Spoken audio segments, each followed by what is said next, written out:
And then after that, it was like, okay, all right, let's go to the range. I want to shoot this gun on the front of it, you know? Yeah, so let's talk about that. I mean, It was surreal. I will never forget the first day that I walked into that, into the flying training building at Shepherd. It's time to stop focusing on the fundamentals, which should be second nature by now, and start focusing on, let me teach you how to fly this airplane as a weapon. Not my eyes, but your skin. So you'll get what we call the Geasels. Oh, wow. And once you get up to the high G levels, it pops the capillaries underneath your skin, and so you get, it looks like little tiny little red pinpricks all over your skin. And when you go through the sound barrier, the needles jump on all the instruments because you go through the shock wave the first time. Yeah. And so the airflow over the jet changes in it, so it makes the needles bounce around a little bit. Wow. And it's very accurate. And you roll in on a 30-degree dive, and you put that cross, and it's got a dot right in the middle, and you put that right on top of that bread truck on the range, and you squeeze off that first burst, and you hear that brrrr, and you smell the gunpowder, the cordite in the cockpit, and it shakes the cockpit just a little bit. And then you pull up and you recover, and it's like, man, that was cool. Let's do it again. All right, welcome back, everybody. Career Insights, episode 11. Today, we're going to be talking to Keith. Keith is an A-10 pilot, and he's currently an A-10 pilot, which is really cool because a lot of the people that we talk to are former. Nothing wrong with that, but it's kind of cool because he's here locally for some reasons that we'll talk about later. And for those of you that know me, this is, something that's pretty special to me because that was kind of my lifelong dream, was to be a fighter pilot. So to talk to one, it'll be really fun. I'm very excited. So Keith, welcome. How you doing? Thanks. It's good to be here. Thanks for having me. Yeah. So where'd you grow up? All right. So I grew up, all my childhood and teenage years all spent in Alabama, central Alabama. So if you throw a dart at the state and hit right smack in the middle, that's about where I grew up. Grew up on a little family farm, rural area between Birmingham and Montgomery. So we had a hobby farm, vegetable garden, a bunch of beef cattle, and we'd take one to the market every year, and they'd bring it back in a freezer kind of thing, Oh, yeah. So growing up on a farm, country boy living, and life was good. Spent all of my school years in the same school, in the same building. Wow. Yeah. Pretty small place to be from, but my mother was a teacher there. My father was a principal at another school in the county. So grew up with educators.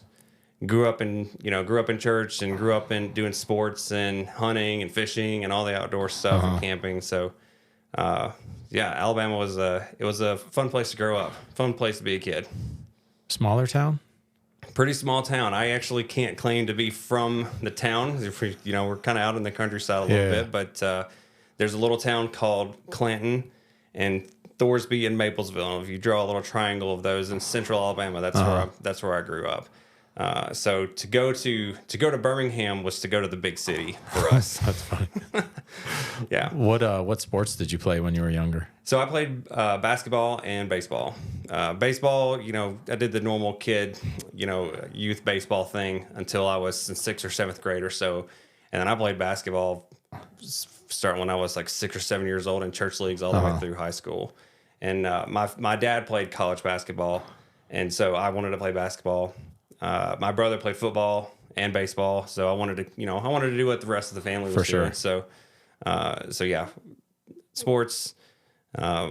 Did some other things. I always involved in church, and then activities at school, and then there was an organization that I was involved in pretty heavily growing up too, called Civil Air Patrol. Oh yeah. Yeah, you know about Civil Air Patrol, kind of like junior RTC ish. So I did a lot of that too. And then always grew up with my grandparents that lived literally on the other end of the driveway, right next door. And they were both Auburn alumni. And so our family was an Auburn University family and still is. And so I always grew up wanting to go to Auburn University in Alabama for school and stuff. And so when I graduated, that's where I went to school. What age did you start Civil Air Patrol? Oh man, when I was 13, I think was as young as they would let me join at the time. I had no idea what it was until I started seeing these posters up on the hall in school when I finally was in like the 7th grade ish, I think. And I have been interested in aviation and space and wanted to be an astronaut, when I was a little kid and stuff. Yeah. And so I started seeing these posters up about it. And I was like, oh, maybe that'd be something I was interested in. And so my mom, who was always very supportive of me, she decided to take me to a meeting to see whether or not I'd like it. And she told me later that this completely backfired on her because what she wanted was for me to not like it. She didn't want me to have anything to do with it. And then I ended up loving it. So for people who don't know what Civil Air Patrol, and it's like I agree, because it's like I always have this feeling that it's like when there's kind of like different paths to get to like a certain point, you know, and anybody that wants to be a military aviator, or their kid wants to be a military aviator, it's almost like Civil Air Patrol is like a good start, because you can start pretty young. And it's what they call it, a civilian auxiliary of the Air Force, where somebody, like, they'll have like a colonel that's like the head of the wing, or talk about like how that was structured. Yeah, so Civil Air Patrol, it is the civilian auxiliary of the United States Air Force. So it is a government organization, but it's all volunteer. It's all run by volunteers, except for the people at the actual Air Force headquarters that manage it. The purpose of that organization was originally to conduct search and rescue and disaster relief operations in support of the U.S. military during World War II. So they focused a lot on it was a lot of civilians using light aircraft to do search and rescue missions, disaster relief, communications support, and things like that during World War II in the 50s and 60s, and a lot of civil defense type stuff. And then it evolved, and what they have now, in addition to that program, which is the adult portion of the program, they have a cadet program. And the cadet program is very similar to a junior RTC program, but it is Air Force focused, Air Force base, and it focuses a lot on aerospace education and education in STEM subjects and technology. Yeah. On top of also introducing you to a military type lifestyle. Yeah. So you go to a meeting once a week. You wear an Air Force type uniform. That's pretty cool. You march around a little bit. You maybe you do a little bit of exercising every once in a while, but it's not that intense. But then you get exposed to, hey, this is military life. This is military customs and courtesies.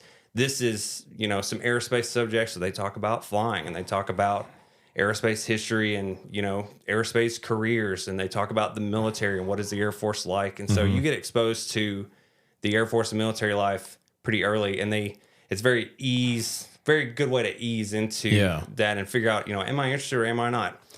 Kind of a low risk, easy way to introduce yourself to it. And every once in a while, like at times, you actually get to go fly like certain types of missions or something like that, right? And every once in a while, and you gotta get involved in the right parts of the program. And so again, Civil Air Patrol, it's volunteer organization. So sometimes, your results may vary, and and I like to tell people, it's like anything else in life. You're going to get out of it what you put into it. Yeah. The more you work at it, the more you put into it, the more time you devote to it, the more you're going to get back. I joined because I was interested in learning to fly, and I wanted to be a pilot. And I wanted to learn to fly, and that looked like a path that I could take. Yeah, and for sure. And in some places, it is a path if you find the right place with the right resources. Civil Air Patrol is certainly a path to an aviation career. That didn't quite work out for me initially.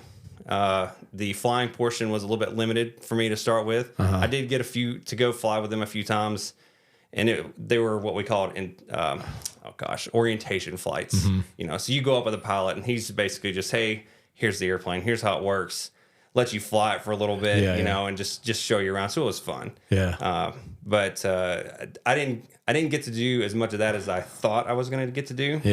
And I was really hoping that they would be instructing, teaching me how to do this instead of it just being a little bit of show and tell. So I actually got more heavily involved in other parts of Civil Air Patrol, specifically the search and rescue part. So very heavily involved in ground search and rescue, and running around hiking, looking for lost hikers, looking for missing airplanes and things like that on the ground first. And so it had a very Army feel to it, a lot of camping and hiking and backpacking type stuff. But I fell in love with it, and the experiences there and the there's some other opportunities that I got to do, summer programs where I got to go spend a week at an Air Force base, watch them do Air Force pilot training, or what else did I get to do? It was like a summer leadership seminar that was put on by the same people that I actually just worked for at Maxwell Air Force Base. So some really unique opportunities that I got out of Civil Air Patrol that I would never have gotten anywhere else. So, how old are you during this time frame, like your Civil Air Patrol time? 13 to 18 as a cadet. Wow. Yeah. Nice. So I did it all the way through, well, actually as a cadet until you're 21. Yeah. So I was a cadet until I was 21. At 21 years old, you're automatically, you change over to the adult side, the senior member side of the program. And I stayed on as a senior member to help them run as an adult, help them run their cadet programs for a couple of years afterward. But at that point, I was in college and I was in RTC. Yeah. And we had a Civil Air Patrol unit that met in the university where I was. And so it was very easy for me to just be around and help out. So at what point did you, like prior to Civil Air Patrol, like at what point were you like intrigued by flying? You're like, I really want to. Man, that's a great question. I don't know when it started. I know that it started with the space shuttle. Okay. It started with the space shuttle and it started with space. And if I had to put a date on it, I have very vague memories as a very small child of actually being on the beach in Cape Canaveral and watching a space shuttle go up. That's pretty cool. And from that, I think that's kind of where it started. And my parents, again, they were both educators.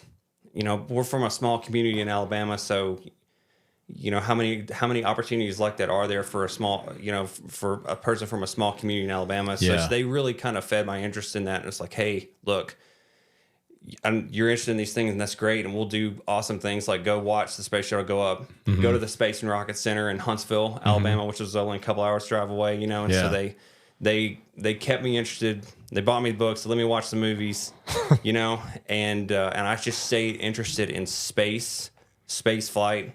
And then that easily rolled over into just aviation within the atmosphere, and being a pilot or being a military pilot or a civilian pilot, it didn't matter to me. If it was flying, I thought it was awesome. And that was from a pretty early age. Did you see the recent video of Elon Musk's the rocket coming back and landing and being caught by the arms? And I did see that. It was insane. I was like, wow. I think that what SpaceX is doing is incredible. Oh, it's incredible. And they're doing some things that NASA can't because of government bureaucracy and stuff like that. But it's awesome to see a private company now make inroads into space the way that they're doing, and so it's inspiring and it's fun to watch too. I watched that video and it looked fake. This rocket is like falling back to the ground. And then it ignites, and and it's like steering itself back to the ground. It was just unbelievable. Like, and everybody's cheering. It's like, wow, I can't even imagine being part of something like that. It would be insane. But it reminds me of those old videos when you used to watch the old videos of NASA testing their first rockets, and they test some, and sometimes they work, sometimes they blow up on the launch pad. And just the iterations of success, failure, and then we kept trying, and eventually had the success. And I think that SpaceX is doing a modern day version of that, and I'm loving. I love to watch it. It's really cool. Me too, man. I love it. So you're in. So this would have been close to high school that you're in Cap. Like, but if you start high school, and when you're in high school, are you like, I'm definitely going to fly? I just this is the path how I'm going to get there. No. I wavered quite a bit. So like I said, I kept doing Civil Air Patrol and was exposed to Air Force and aviation things the whole way through. But at some point, kind of toward my junior and senior year, I lost interest in it a little bit, and I wavered. And I thought, well, maybe because we were doing all the backpacking and the hiking and stuff, the ground search and rescue. And it's like, well, maybe I can go in the Army, or maybe I can do something completely different. And but I figured I would still probably do something military. And my parents were very adamant that I go to college and get a 4-year degree in something. Yeah. And they really wanted it to be in engineering. So what I settled on was applying to Auburn University And I thought, well, we'll apply for an RTC scholarship and we'll see what we get. Okay. And so I applied for an Air Force RTC scholarship, and I was accepted to Auburn into an engineering program, and then they gave me a scholarship for the same. And I believe I was an aerospace engineering major on paper at that point. Oh, wow. So I did waver a little bit during my high school years, and I think that's kind of normal for folks to go through of, what do I want to do? Let me think about it. But I kept my doors open, tried to keep the doors open, keep the options open so that I could, I could start down this path and kind of feel it out for a little bit. And if I wanted to change my mind, I could. And I did. Nice. A couple of times. Yeah. Changed majors at least twice before I finally settled on what I graduated with at Auburn. What did you graduate with? Industrial Systems Engineering degree. What is that? So industrial systems engineering has a lot to do with manufacturing processes and how to optimize a manufacturing facility so that it produces the most profit with the least amount of resources.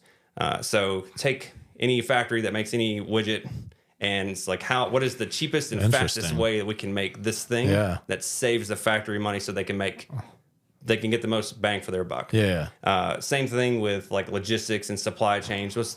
A lot of this. So if you think about like Amazon, that's the first thing I thought of was these Amazon buildings. And so there's so much science and engineering behind how they determine where the trucks go and the route that the trucks take and how long it's going to take them to do this. And they can clock it out to the second about it's going to take you this long to drive from here to here. It should take you about a minute or less to walk to the door, drop the package off, and get back in the truck and keep going. And they're on a clock.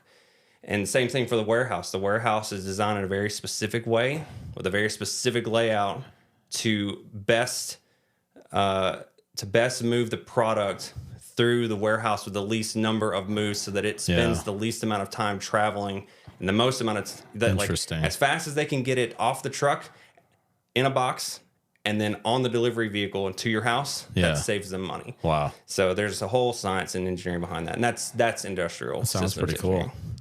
I don't remember a whole lot about it. Yeah, you don't need to anymore. Yeah. That's funny. Yeah. So you mentioned ROTC. Do you want to tell the listeners or the watcher, the viewers, what is ROTC? Yeah, so ROTC stands for Reserve Officer Training Corps. ROTC is a program that the U.S. military has to train college students to be officers in the military. So it's only for officers. It's not for enlisted individuals. An enlisted member that goes to school can join ROTC and become an officer. But at the end of ROTC, the goal is for you to have a college degree and a commission as an officer into the U.S. military. So every branch of the service has ROTC. You got Army ROTC, Naval ROTC, which includes the Marine Corps, by the way, and then Air Force ROTC, which includes Space Force now. So originally, the reason it has reserve in the name was because when the DoD stood up this program, the intent was for you to go to school, become an officer, and move into what we call the reserve component of the military. So you're not active duty. You're just a reservist, so you only go in every once in a while to work and train, and you still have a civilian life. Sure. The reality now is that everybody that comes out of ROTC goes into active duty as an officer. But ROTC is one of the three big commissioning sources that the U.S. military branches have. So to commission as an officer, which the officers are your leaders, your higher level leaders and managers, the ones that actually make the decisions and implement policy are all officers, as opposed to enlisted members who are also leaders but are mostly the worker bee type individuals. Yeah. They're the ones who actually get the work done. The officers are the ones who make the policy and set the direction. So to become an officer in the U.S. military, you either have to go to an officer training school, go to a service academy like West Point, which is the U.S. military academy for the Army, U.S. Naval Academy is in Annapolis, in Maryland, and then the U.S. Air Force Academy in Colorado Springs. So if you graduate from one of those three institutions, you get a commission. Cool. And then you have RTC, which far and away produces more officers than the other two methods.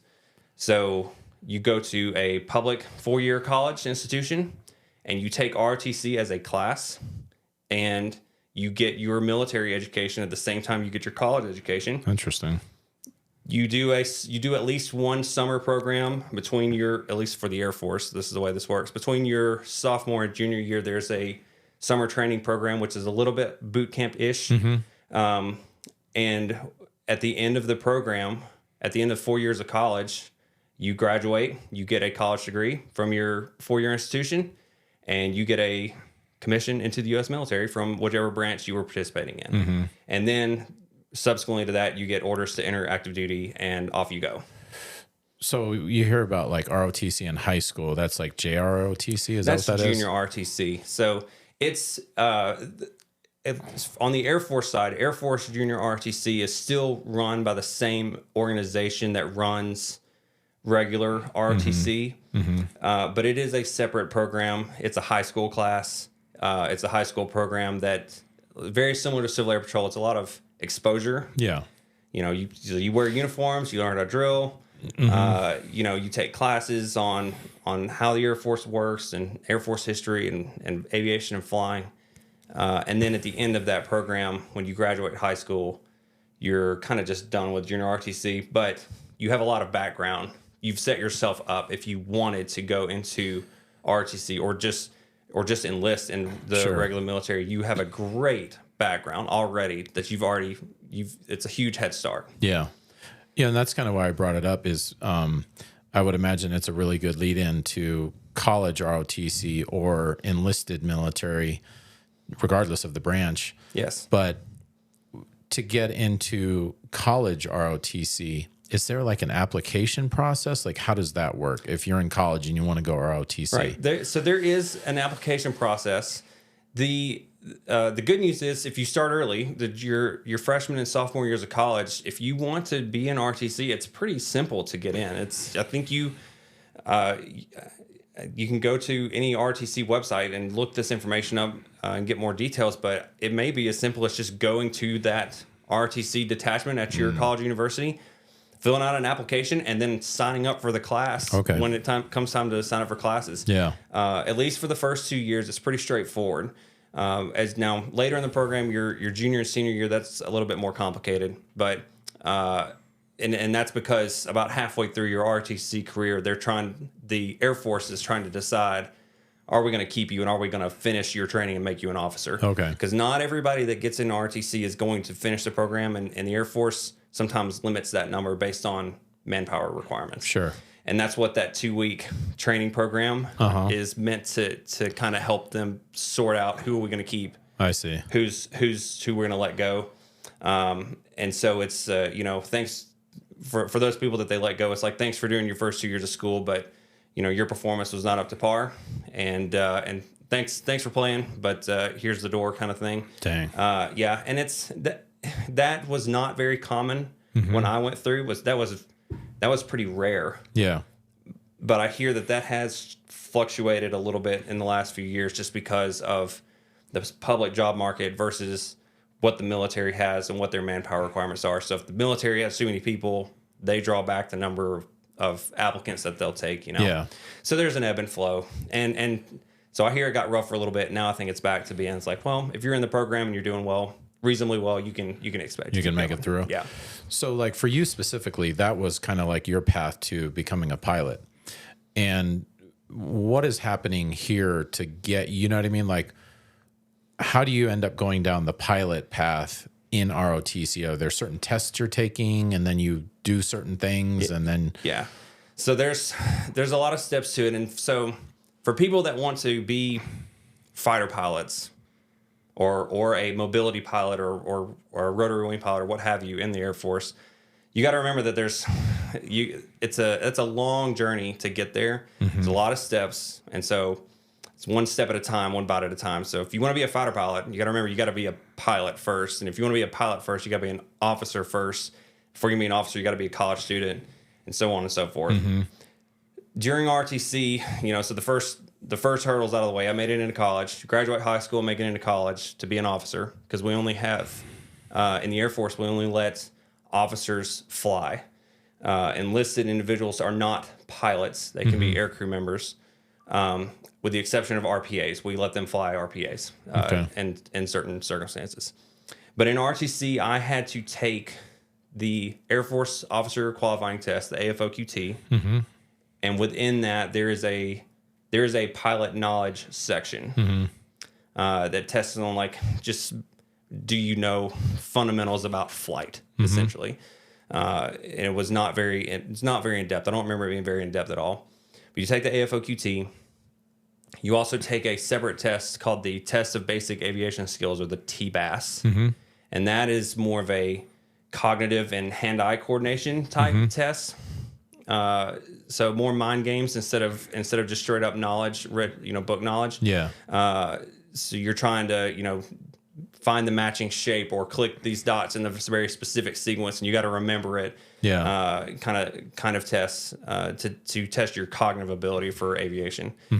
And so halfway through RTC, and that 2-week program that I mentioned is called field training for Air Force RTC, and your performance at field training is evaluated.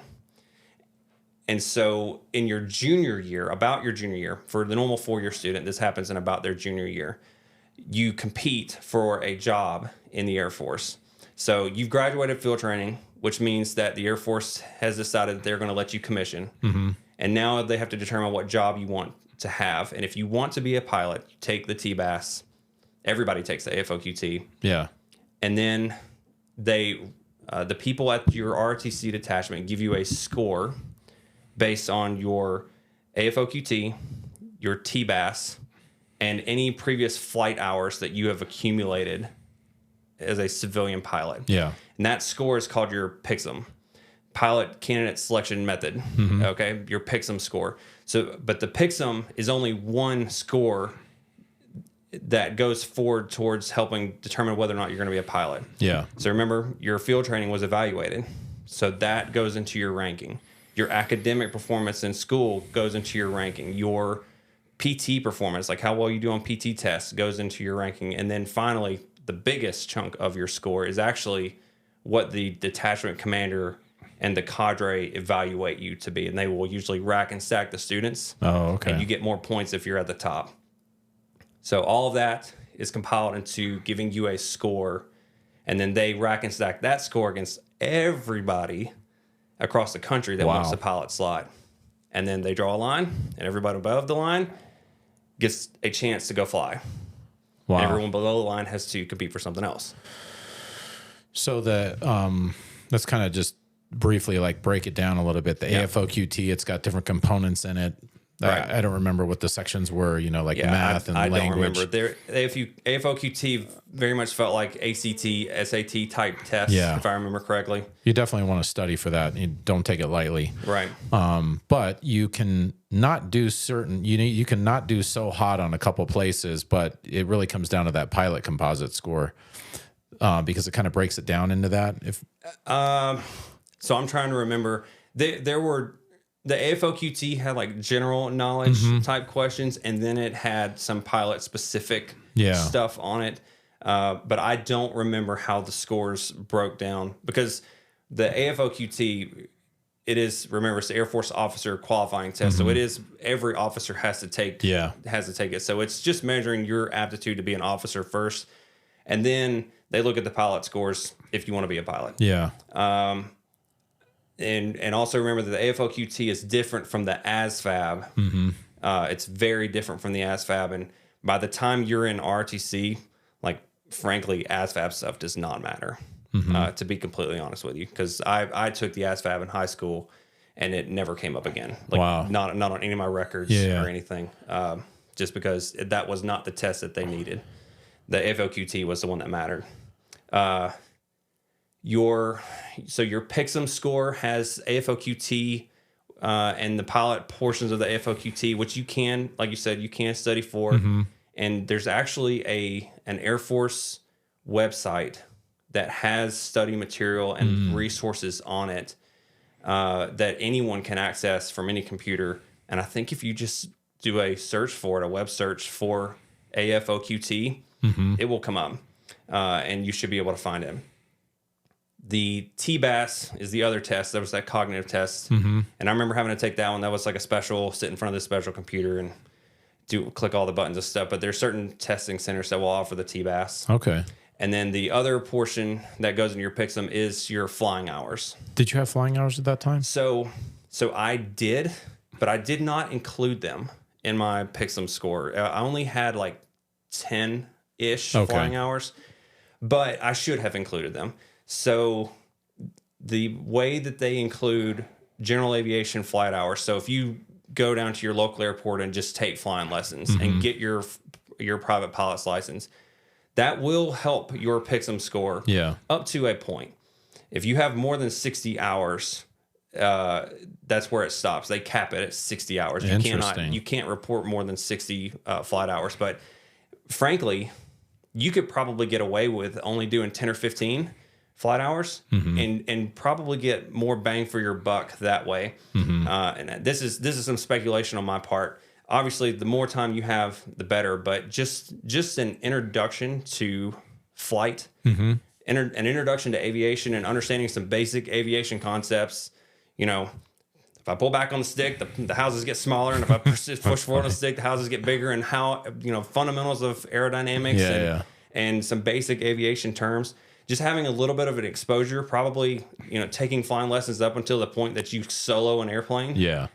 That is probably 2/3 of the experience that you need to get, and will put you ahead of most, I think. So for people that want to be pilots and max out their PICSM score, if you got plenty of flight hours, go for it. But don't feel like you just have to get all 60 in order to make it count. Sure.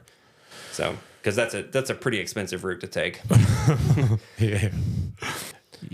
So I took the AFOQT and I didn't score like as hot as I wanted to. Like they weren't terrible, but after, back in the day, it was called the BAT test. It was basic attributes test. And then I had flying hours, but the scale was different. You're saying it capped out that you could go up to like, I want to say it was like 200 back then. Right. And it made a really big difference because I was kind of like bummed when I got my AFOQT, because I think my pilot composite was like an 83 or 86 or something like that, which wasn't bad, but I wanted it to be better. But then after the BAT test at that time, and then my flying hours, it jumped up significantly. I was like, oh, okay. So it does make a difference. So it's like, if you have it, definitely log it. And cause it's definitely not going to hurt you. Right. So you're in ROTC, you have your PICSM score, and at what point is this, like halfway, third year college, or this? So I was a special case because I did have a 5th year of college. So this is extra bit of information at the time, at least. So I had an ROTC scholarship, and the Air Force was paying for me to go to school for a 4-year engineering degree. But they told me after the first year that if you have a technical degree and you need to take a 5th year of school, that you basically sign a line on a paper and the scholarship will cover the 5th year. Oh, wow. So I don't know if that still applies, but it did back then, because I was on at the time a Type 2 Air Force ROTC scholarship, which was a scholarship for technical majors.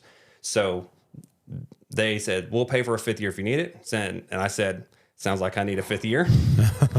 and I did. I needed a 5th year just to kind of spread things out, because it was getting busy in my sophomore and junior years. Like the class load was getting really heavy. Oh yeah.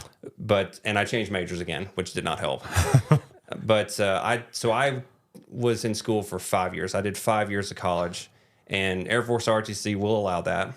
They will allow 5th year students. But if you're in your 5th year of school, if you're going to commission at 5 years, you do all this application process and the TBAS and the PICSM during your 4th year, which is your first senior year of school.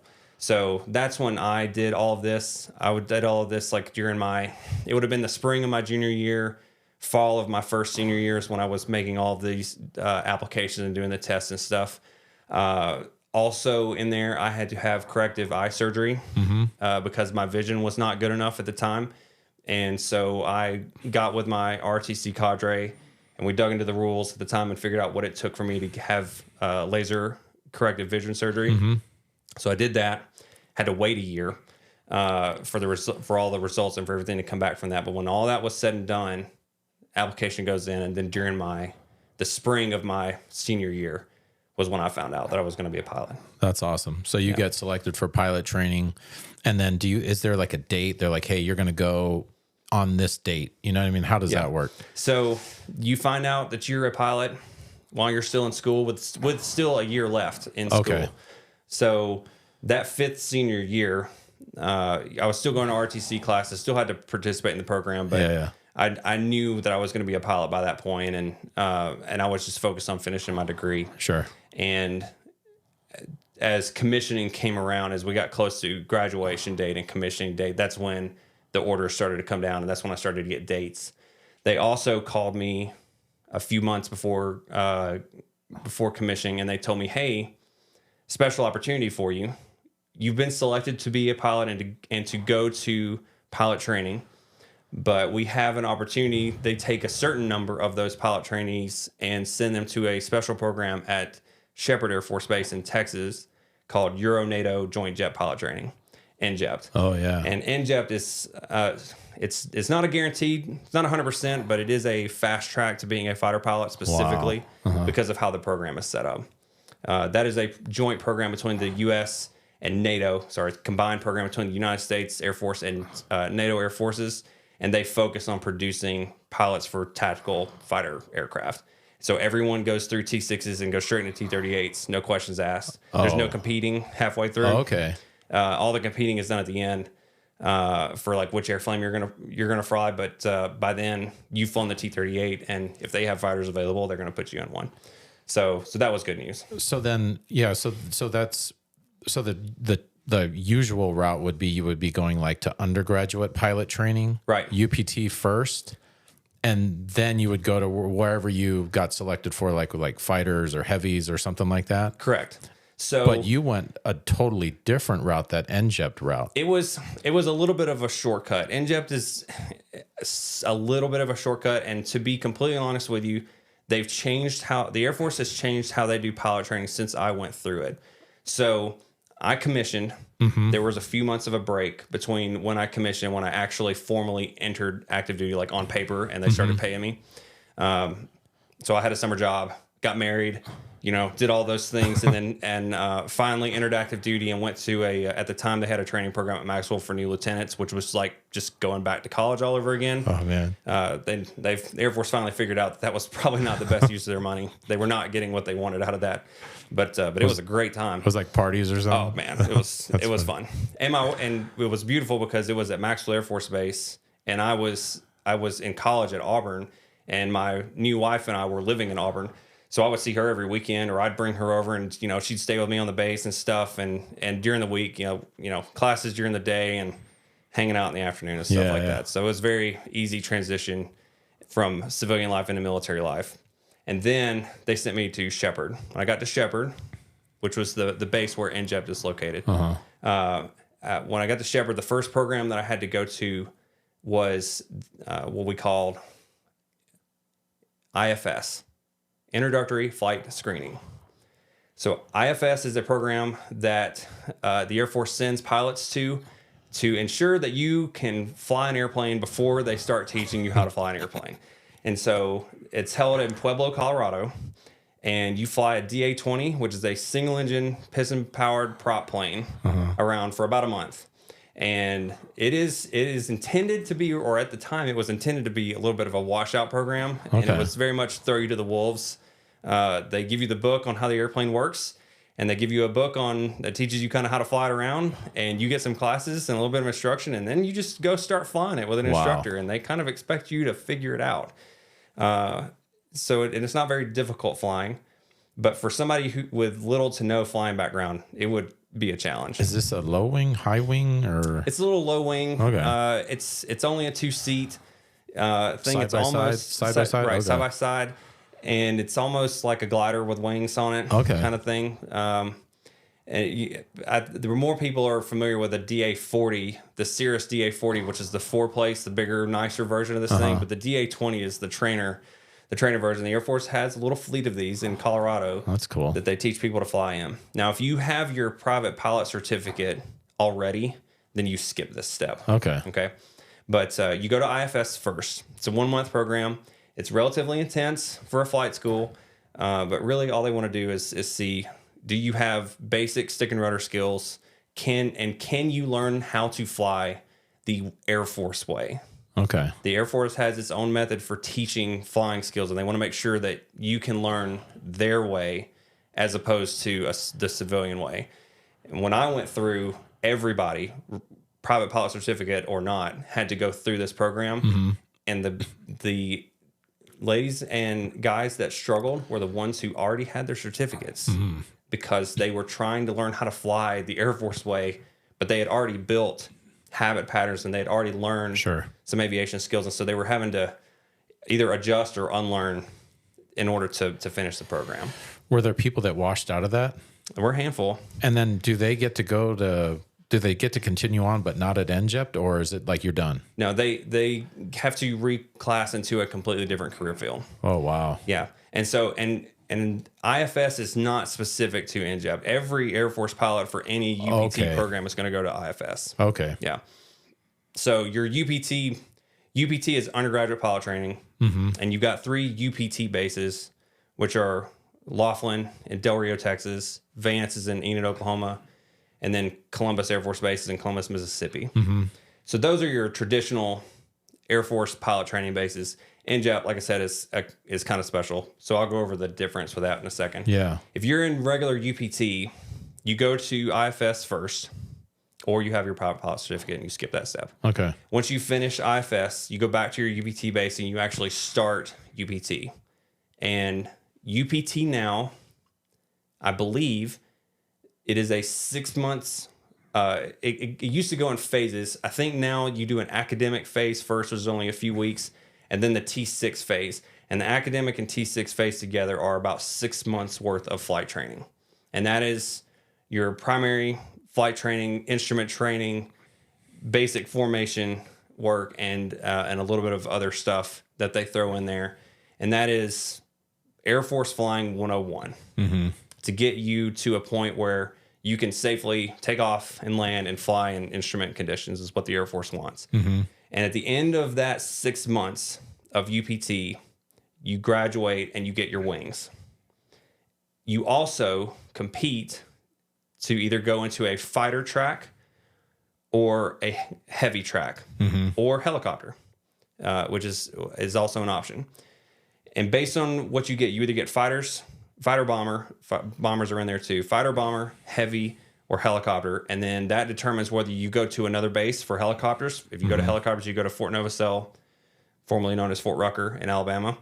If you go heavies, you stay at that UPT base and you move to a different airframe called the T1. I think we still have T1s.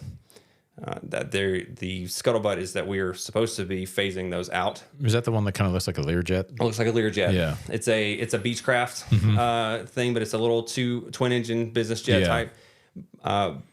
And I have not paid close attention to it, but they were supposed to be phasing T1s out. And at some point, they're going to take pilots straight out of T6s and send them to their actual aircraft formal training unit. So, So if you get picked up to be a C-17 pilot, which is a cargo plane, then you will do 6 months of T6 flying, get your wings, find out you're flying C-17s, and go straight to the C-17 schoolhouse, which is at Altus in Oklahoma. Boy, that would be pretty insane. Yeah, the pilot training enterprise for the Air Force has faced a lot of challenges recently with trying to meet the demand and trying to increase throughput of pilots to their program so that they can meet the demand for pilots in the Air Force, because Air Force wide, we have a little bit of a pilot retention problem. We can't keep dudes in long enough, and a lot of guys will get out and they'll go fly on the outside. So there's a lot of throughput with the Air Force pilot enterprise worldwide. So the pilot training bases are trying to find other solutions. How can we train pilots effectively, safely, but also meet the demand? So there's a lot of leaning on technology, simulators, VR, lots of VR stuff. But we found that we can take a pilot out of UPT with only 6 months of T6 flying and put them in a C-17 with somebody who is significantly more experienced, and give them some experience there and a lot of simulator and a lot of VR time. and we're getting some results. Time will tell how effective that actually is. Yeah. There's something to be said for more flying hours is obviously better. Sure. But that's kind of where UPT has gone now, because when I went through, UPT was a full 12-month program. Yeah. Mm-hmm. You did T6s, and then you track selected into either T1s or T38s or helicopters, and did 6 more months, and then you got your wings.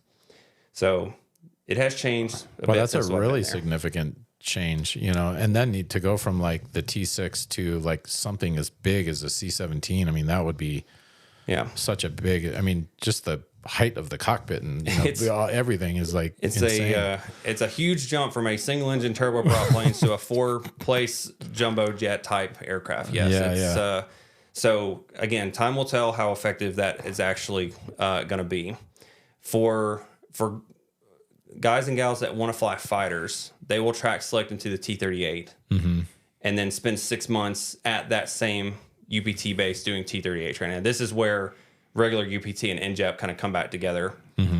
Whereas NJEP is automatic, 6 months in a T6, then 6 months in T-38.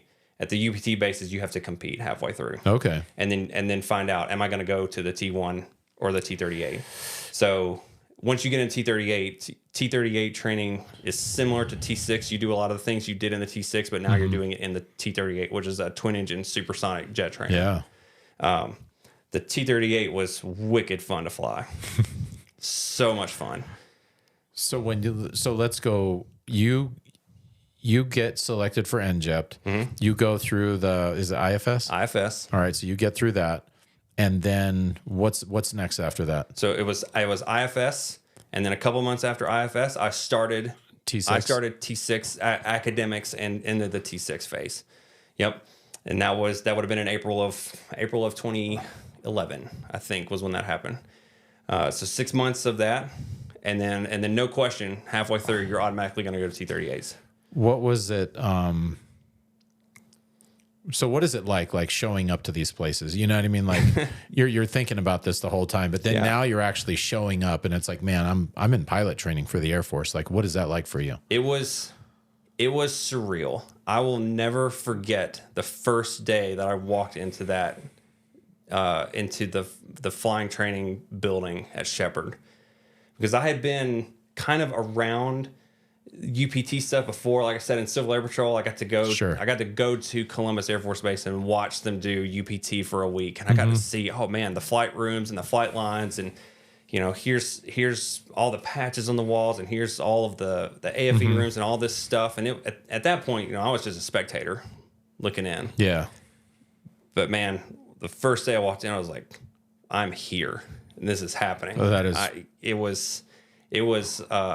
was an unreal feeling, and I'm still getting goosebumps thinking about walking in and walking under the patches and seeing all the stuff on the walls, and there's dudes running down me in the hallway in a flight suit and a parachute because he's trying to get out there to fly and stuff. And it's like, this is really happening. There's jet noise outside. They just saw these planes take off and land, and I'm going to get to do that here in just a couple of weeks. I can't even imagine, man. It was an awesome feeling, and it was definitely another one of those milestone moments where I was like, man, I made it, you know?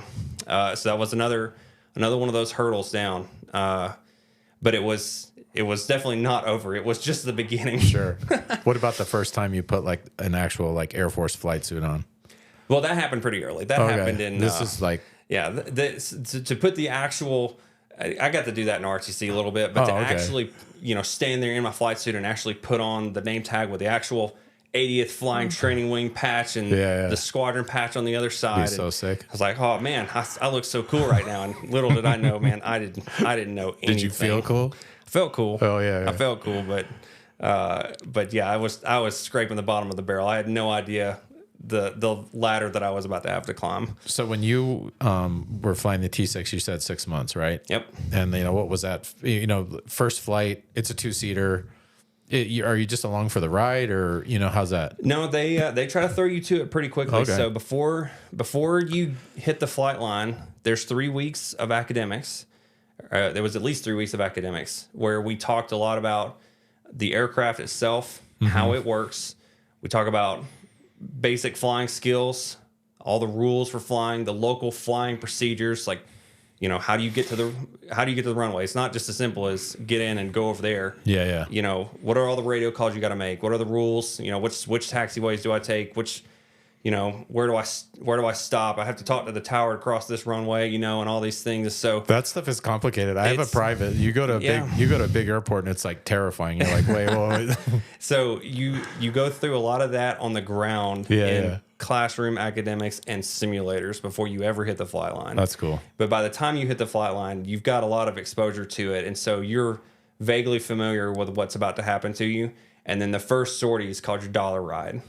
And they take you up for the first time, and you sit in the front seat as the student, like you're supposed to, but the instructor does most of the flying for that sortie. Sure. But I remember my instructor, we took off, and after he got the gear in the well and we turned out of traffic and started pointing towards the airspace, he's like, all right, you got the aircraft, you're flying. That's cool. And it was mostly like, just don't move. Whatever he did, don't move. Just keep it, hold it there until it's time to do the next thing. And then he adjusted it for me a little bit, and we kept talking and stuff, and as the sortie went on progressively, I'm flying it more and more and more, and then we come back and we do a few overhead patterns to practice landings, and the first one he demonstrates, and then he lets me try it.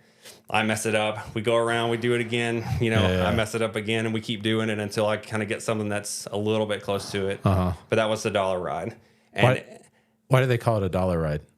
So I think that's an old Air Force tradition. Okay. Your first instructor takes you up for a ride, and then on the ground afterwards, after it's over, you pay him $1. Did you give him your $1? I gave him $1. Oh, that's cool. Yeah, and you're supposed to decorate that $1 and make it look special. So I don't remember what I did for that one. I remember my T-38 ride. I put out this cutout of this model or something like that on the front of it, and you're going George Washington's face, something like that. The face of dollar bill, cool. You know what I mean? But it's a tradition that we have. But it's that's your dollar ride. So what does a typical day look like while you're going through this T6 training? Are you flying every day? Almost. You're probably flying 3 times a week. Okay. So not quite every day, but if you're not flying, you're either in academics or a simulator, or they have a handful of ground duties that they'll have the students do as well. So a typical day was show up at about 5:30 or 6 a.m. based on the schedule. Mm-hmm. And the day always began with an event called formal brief or stand up. It's the same event. So formal brief starts at 6 a.m. on the dot. Like, don't be late at all, because the door will shut and it locks. And if you're a second late, you're out. Wow. But everyone is sitting around the outside of this room at attention in their chairs. And one of the students gets up in front of the room with the PowerPoint slides and has already prepared this brief. And he's like, all right, welcome. Time hack, weather for today, NOTAMs, so special flying announcements or anything that we need to know to fly today, a brief review of the schedule and any special events for the day. So it's kind of an event to put everyone on the same page for what's about to happen for flying that day. That's cool. And everyone is forced to participate. Students and instructors are all in the same room watching this happen. And then they also do an emergency procedure of the day. So one of the instructors will stand up at the front of the room and will present a problem with the aircraft to a student, and that student has to stand up and go through their checklist and provide a solution. Yeah. And it's a very high stress event, because if you mess it up, you're not going to fly that day. Wow. Yeah. And so it will go something like this. The instructor will stand up at the front of the room and say, Lieutenant Conway, you're flying and you're out in area 7, and you're doing aerobatics and you're upside down at the top of a loop at 18,000 feet. And all of a sudden the master caution light starts flashing. What are you going to do? And so I stand up and I got my checklist, and I stand there and I say something like, sir, I'm going to maintain aircraft control, analyze the situation, take appropriate action, and land as soon as conditions permit. I think that was how it went.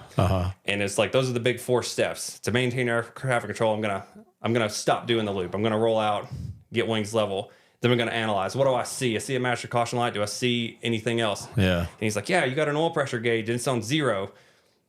okay, sir, that means I have an engine oil malfunction, you know, and so I'm going to go into the checklist, and you go into the checklist and you talk through the steps and you say, I'm going to do step 1, step 2, step 3. Did it work? And he's like, no, it didn't work. What does this checklist say? Step 4 says I'm going to emergency land. So I'm going to fly over here and make an emergency landing and talk all the way through the procedure. And so it's a way to review the checklist, talk about making decisions while flying, which is a skill called airmanship.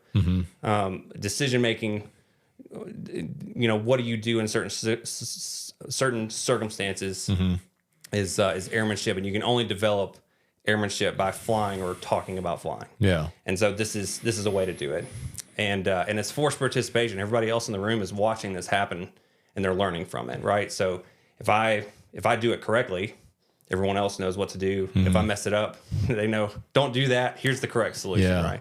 So that's stand up and formal brief. That's how the day starts.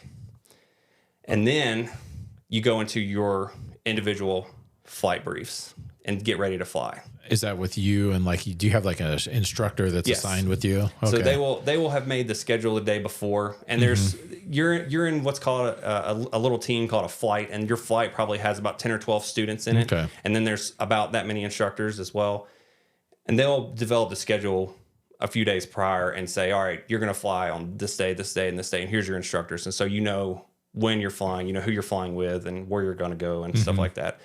And there's a syllabus that dictates, you know, what you're supposed to do on each specific sortie. So, you know, if you're early flying, it's like, well, we're going to take off and we have to accomplish these things. We have to go do some aerobatics, practice landings, emergency practice landings, and a few other things. So that's what we're going to do today.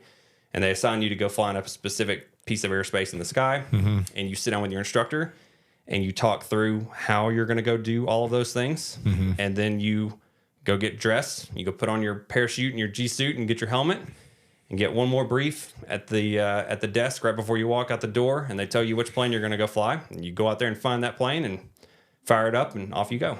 Nice. Oh man, that sounds awesome. It was a lot of fun, but it was very stressful. Oh, I could only imagine. Yeah. I mean, every day, like, it was so, like, if you mess that emergency procedure, like grilling up, you can't fly that day. Like, what do they do? Like, you need to figure that out. And then the next day you come back and hopefully you get it right or something like that.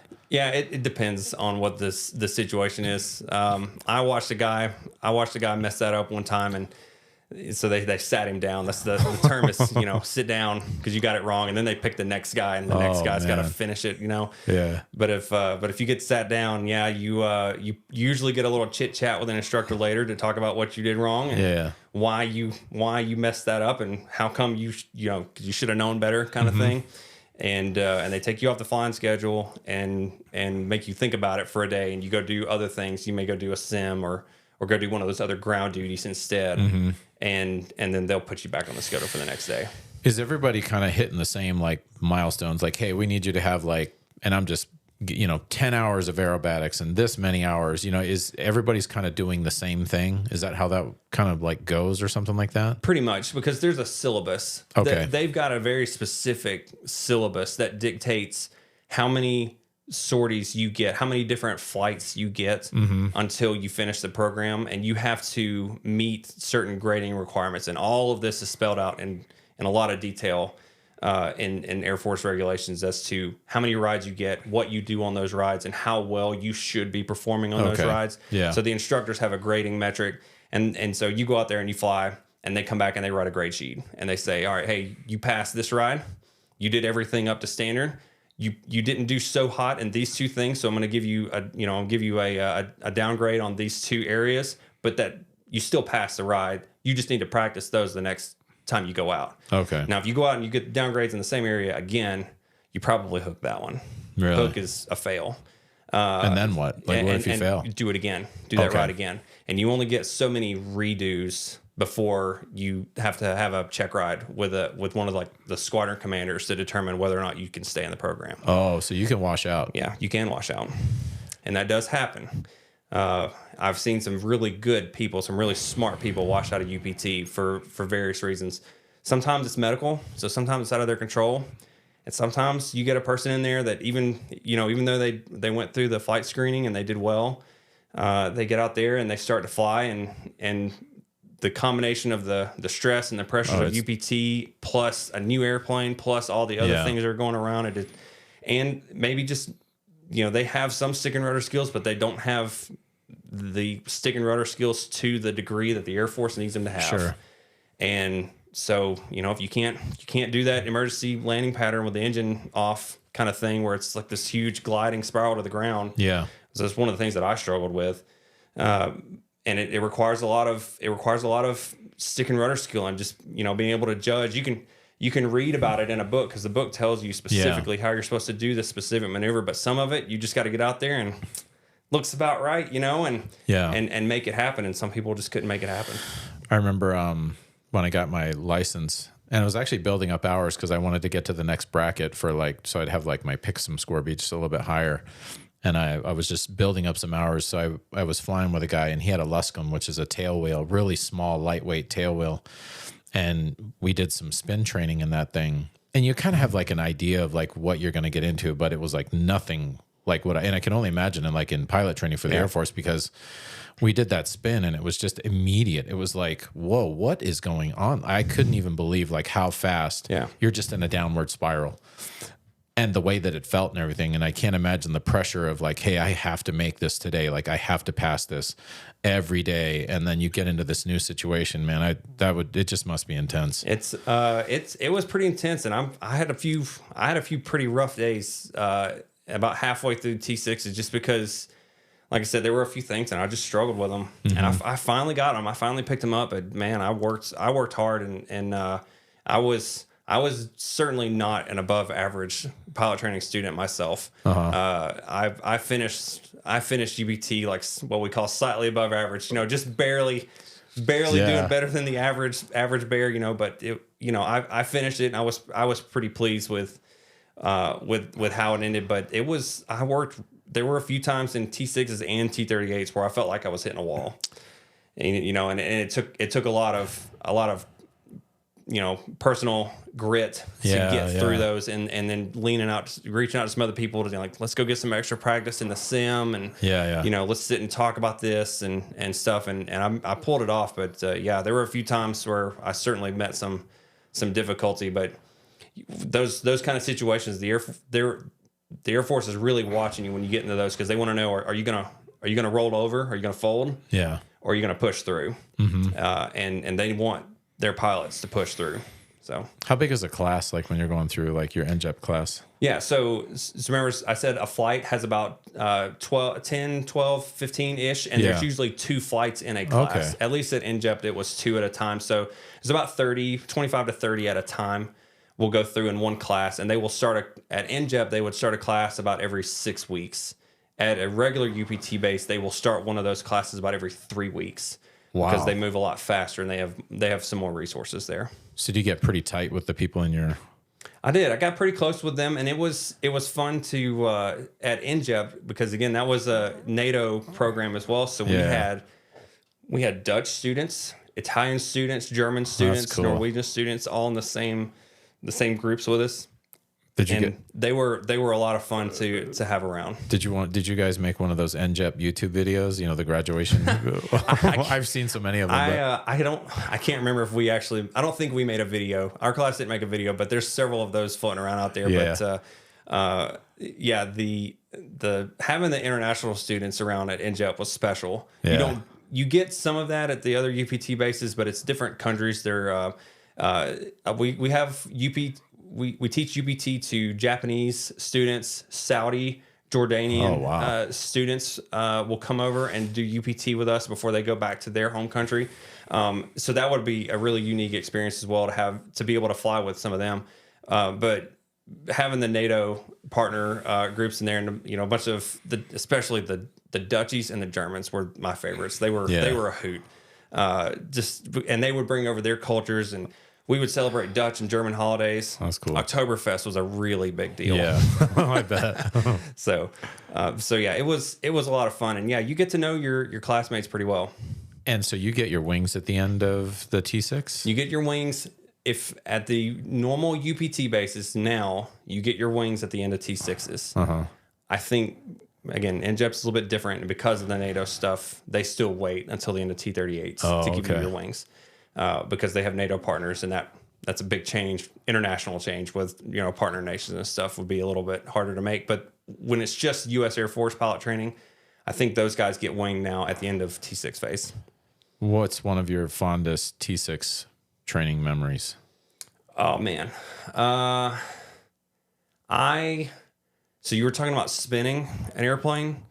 The T6 is a great airplane to spin. Really? Yes, it spins. It's very smooth. Is it easy to recover? Or? Yes, very easy. Okay. So it was built aerodynamically to be a good trainer, but it's also built strong enough to do aerobatics and spin. So it's it's better than your average Cessna or Piper out on the ramp, right? But that thing, you just get it really slow and pull the nose up really high and put it in a full boot or rudder one way, and it'll just roll over on its back and flop around. And at some point, you're looking straight down on the ground and everything is spinning, but all you have to do is just completely let go of the controls, and it will stop. No opposite rudder or anything? No. Wow. Not usually. It'll just quit spinning, and then once it stops spinning, you pull up and pull it out of the dive, and off you go. And it was really fun. Boy, that would make it really easy. Yeah. Especially going into that knowing that if you just let go, it'll settle down. Yeah. The T6 was a very fun airplane to fly. That's cool. It was really easy to fly once we figured it out. It's a pretty easy airplane to fly, and we did formation stuff with it. 2-ship formation stuff with it, and then we did low altitude training with it as well, where you run around on a low altitude route with another guy in formation with you. How high? 500 feet. Oh, okay. So not very low, because you're still learning. Yeah. The training wheels are still on, but still that was super fun. The T6 was a blast to fly. I mean, that's got to be surreal just the whole time. Like flying formation, you're looking out, and your buddy's in another one, and I just can't even imagine, man. That'd be so sick. Yeah, you and your buddy and 2 old guys sitting in the back. Yeah. And you're just raging around North Texas and Oklahoma, and it was awesome. It was a good time. Awesome. So then you go from the T6 to the T-38. That's right. And so you have to be anticipating this transition. Yes. So you see it coming, and you get, like I said, you get to the end of that T6 phase, and you get into the fun T6 stuff. And so what's the fun T6 stuff? That low altitude formation stuff. And I don't even know if the other UPT bases do that, but we did it at NJEP, where we would take 2 T6s out like that and run around at 500 feet in formation. And you're having a blast, but you see it coming. It's like a freight train. And as soon as you finish your last T6 flight, your instructor's like, "Hey man, last T6 check ride complete. You're done with T6 phase. Here's a sheet of T-38 general knowledge and operations limits and bold emergency procedures, boldface stuff. Start memorizing that." Oh man! And it doesn't let up, man, because as soon as you get one bear off your back, they throw the T-38 at you. Well, it's like I would imagine the speed is just so much different. It was a pretty substantial difference. So that T-38 ride. You line up on the runway, and the instructor's flying it from the back, and release the brakes and push it in an afterburner. Yeah. And so now you're in a real jet. There's no propeller up front. Yeah. And it's got afterburners on the back, and it pushes you back in the seat, and you rip off the end of that runway at 300 miles an hour, and off you go. And it's it was eye opening the first time we're going fast right now. It's happening almost twice as fast. Everything's happening at about twice the speed it was happening. I mean, that's crazy. Yeah. So the T-38, the T-38's been around for a long time. It was developed back in the 50s and 60s as a jet trainer. And the T-38 was aerodynamically, the T-38 does one thing really, really well, and that is it goes fast. It goes really fast. And it also makes it, because of its aerodynamics and because it likes to go fast, it actually makes it really hard to fly slow. Oh, wow. And it makes it really hard to land. And the T-38 is probably the hardest airplane in the Air Force inventory to land other than the U-2. So there you are as a lieutenant. You just spent 6 months flying the T-6, and now the Air Force is kind of throwing you to the wolves in a sense of, hey, here's a twin-engine supersonic jet. If you want to go fly fighters, figure this one out first, kind of thing. And so you got to get used to the speed. You get used to the airplane handles differently because the wing is shaped significantly differently, you're going to different airspace. You're flying at different altitudes. You're flying up in the 20,000s all the time now instead of the teens, Wow. And so things are happening at different rates, different places and stuff. And so you almost feel like you're starting over again to a degree, but it comes back pretty fast because the same principles of flying and the same principles of operating that apply to the T6 still apply to the T-38. It just happens a lot faster and it feels different when it happens. What were your thoughts on that first T-38 ride? You know, I mean, walking up to the jet, getting in the jet, taxiing, like, what was that? Yeah, it was a lot of apprehension. It was similar to the first T6 ride. It was a lot of apprehension, but also the excitement of knowing, like, oh man, I'm at least gonna get to go on one ride in this thing, That's fun. So it was exciting, but there was also an expectation there. It was a bigger expectation of, all right, you know a little bit about flying already, so you better be ready to take the controls whenever the instructor gives it to you. All right, so this is a random question that I have to ask because I've always wondered. All right, so you have like a T-38, you're lined up on the runway. You want the thing to go straight. Is it just rudder, you know what I mean? Or is it like, is the nose wheel locked into place and you're just going, or? Little bit of both. Okay. So, and this applies to the A-10 too. The nose wheel, the T-38 has nose wheel steering. So when you're on the ground, you can flip a switch, and the A-10, it's on the control handle, but there's a button that turns on nose wheel steering. So as you actuate the rudders, the nose wheel turns as well. Yeah. And that's what drives you around. Probably similar to what you're used to with a small airplane. But once you get lined up on the runway and you start rolling, at some point you got to turn that nose wheel steering off. Yeah.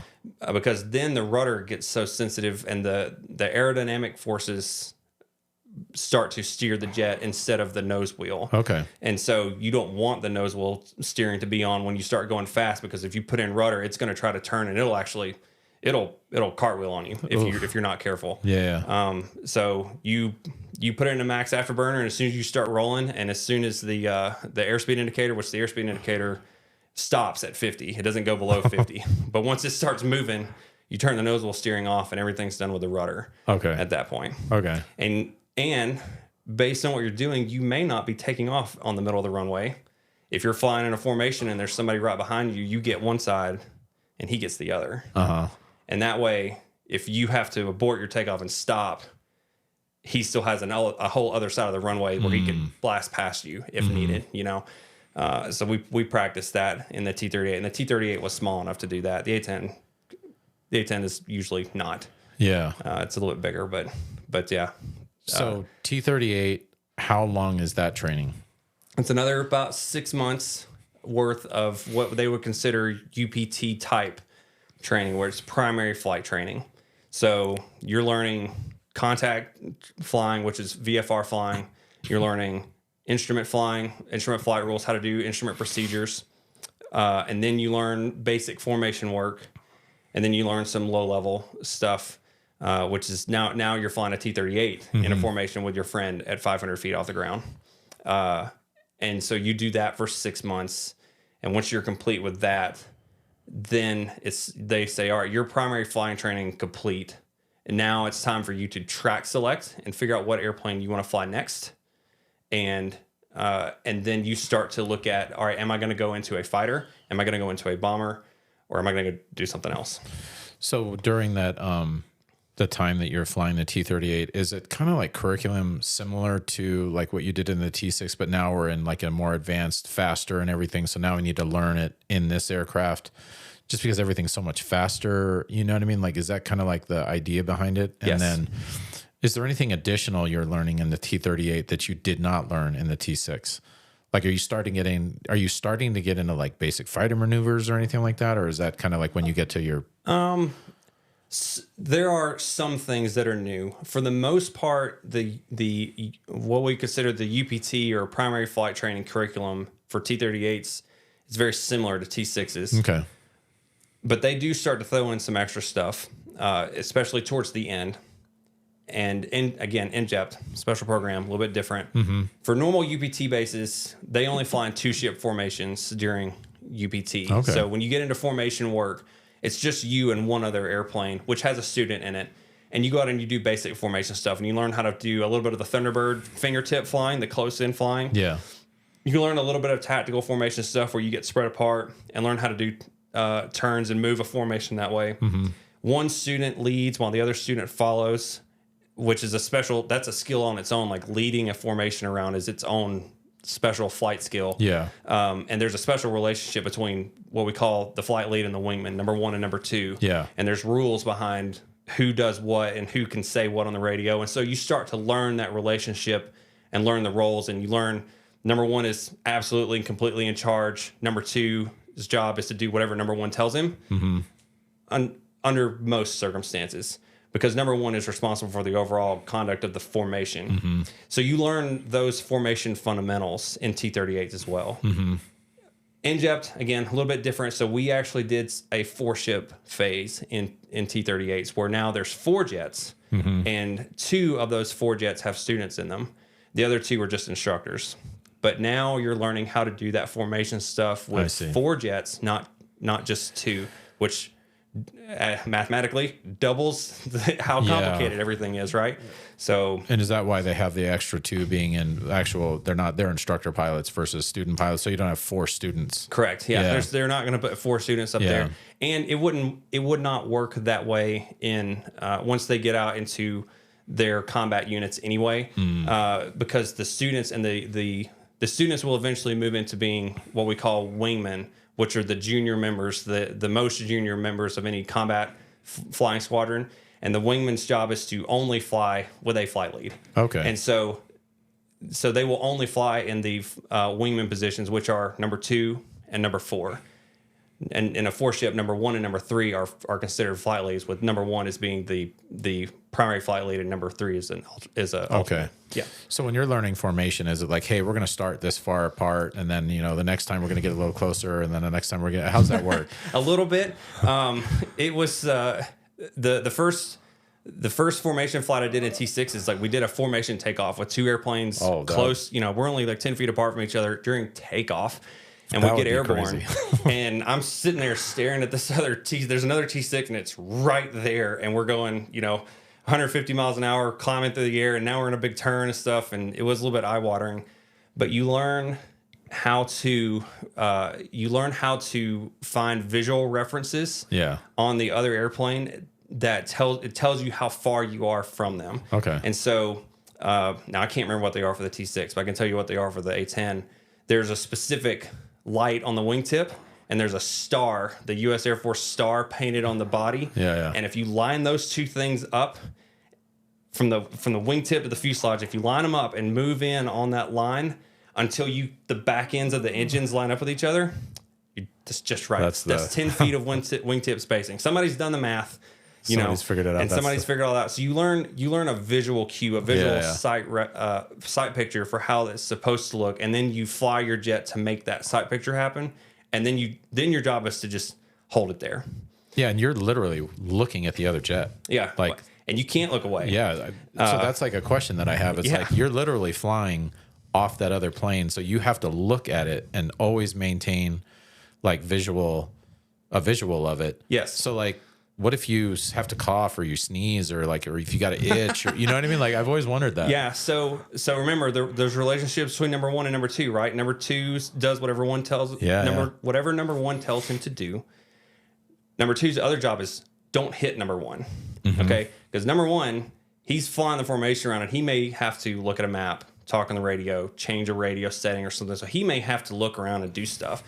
Number 2 can't do any of that. Number 2's job is to just don't hit number 1. Yeah. And so especially when you're really close to each other like that, the only thing that you can do is just you're sitting there and you're flying, you got your hands on the throttle on the stick, and your head's cocked over this way. Yeah. And this is you for as long as he's got you in that close position. And if you got to sneeze, you sneeze while you do this. And if you got to scratch your nose, you find a very opportune moment to make it happen real quick and go back to flying, And if you really need to do something, a good flight lead will put some space between the airplanes Because once you move away a little bit, now I'm a little bit less concerned. I still, as number 2, still can't hit number 1. Yeah. But now I got a little bit of wiggle room, and it's not going to happen like immediately. Like if I cough or sneeze out here, I'm not going to just bump the stick and accidentally hit him. Yeah. I'm not that close anymore, you know? So the Thunderbird type flying, what we call close formation, where you're right on their wingtip, it has some practical uses, but we really try to not fly around like that that often, because it makes it where the wingman can't do very much. Okay. They spend all their time just trying to fly and stay in position, you know. But now if you're flying in a visual formation like that and you lose sight of number 1, you have to tell him on the radio, and you make a radio call and you say, I'm blind. And that means, number 1, I can't see you. And so I might hit you now. And so now it's between number 1 and number 2, they have to reestablish that visual link or do something else to keep the airplanes apart. So during that T-38 phase, I'm assuming there's still any opportunity that somebody could wash out. That's always an option. 6 months for that. It's got to be like exciting and stressful at the same time. Yeah. What's a cool memory you have from your T-38 time? T-38 time. I remember one time doing a low level with one of my instructors, and it was a day when the weather was not wonderful. There was like a cloud layer above us. It was like 2,500 feet off the ground. So it was high enough to fly VFR, but you had to fly low to stay out of the clouds. And that was the point of the sortie on that day, was to fly low and stay out of the weather. But we have this procedure where if you're flying along and the clouds keep getting lower and lower and you can't stay out of the clouds anymore, there's an emergency procedure to do what's called a route abort. And basically that is get away from the ground, climb through the weather with the intent of getting to somewhere safe. And so we're zipping along this low level route. How fast are you going? Probably 300 knots, 350-ish. And we're somewhere in southern Oklahoma, and the clouds keep getting lower and lower. And my instructor's, he's waiting on me to make the decision to route abort. Like, because at some point it's not safe anymore. Yeah. And finally, I'm like, okay, it's too low. I'm going to have to do this route abort thing. And I look up, and about that moment, there was like this hole in the clouds. And it was the only hole for miles. And I could see blue sky through it. And I was like, route abort right there. And so I pulled up and just blasted through this hole right off the ground. And we shot through this hole and came out the other side. And it was like a blanket of clouds below us. And we're straight up, you know, and it's crystal clear. You know, it was like cloudy and dark below. And we get above this layer of clouds, and it's blue skies, sun shining, you know, and it was just... That had to be like just epic. Yeah, it was a cool moment. And, my God. And the icing on the cake was my instructor in the back was going, he says, good call. I was like, I did it right. Yay. That's funny, man. So that's awesome. So at the end of the T-38 phase, now you're getting your wings? Yeah. So at the end of T-38s, now I'm graduating. I'm getting my wings.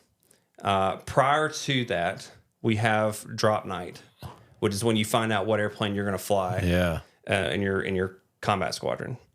So they have this long drawn out process for how they do it, but it's a mixture of class ranking, how well you do compared to your classmates, versus the needs of the Air Force and what the Air Force has available for you to fly. Do you have like a wish list, like in an order or something like that? Yeah. So I filled out a dream sheet.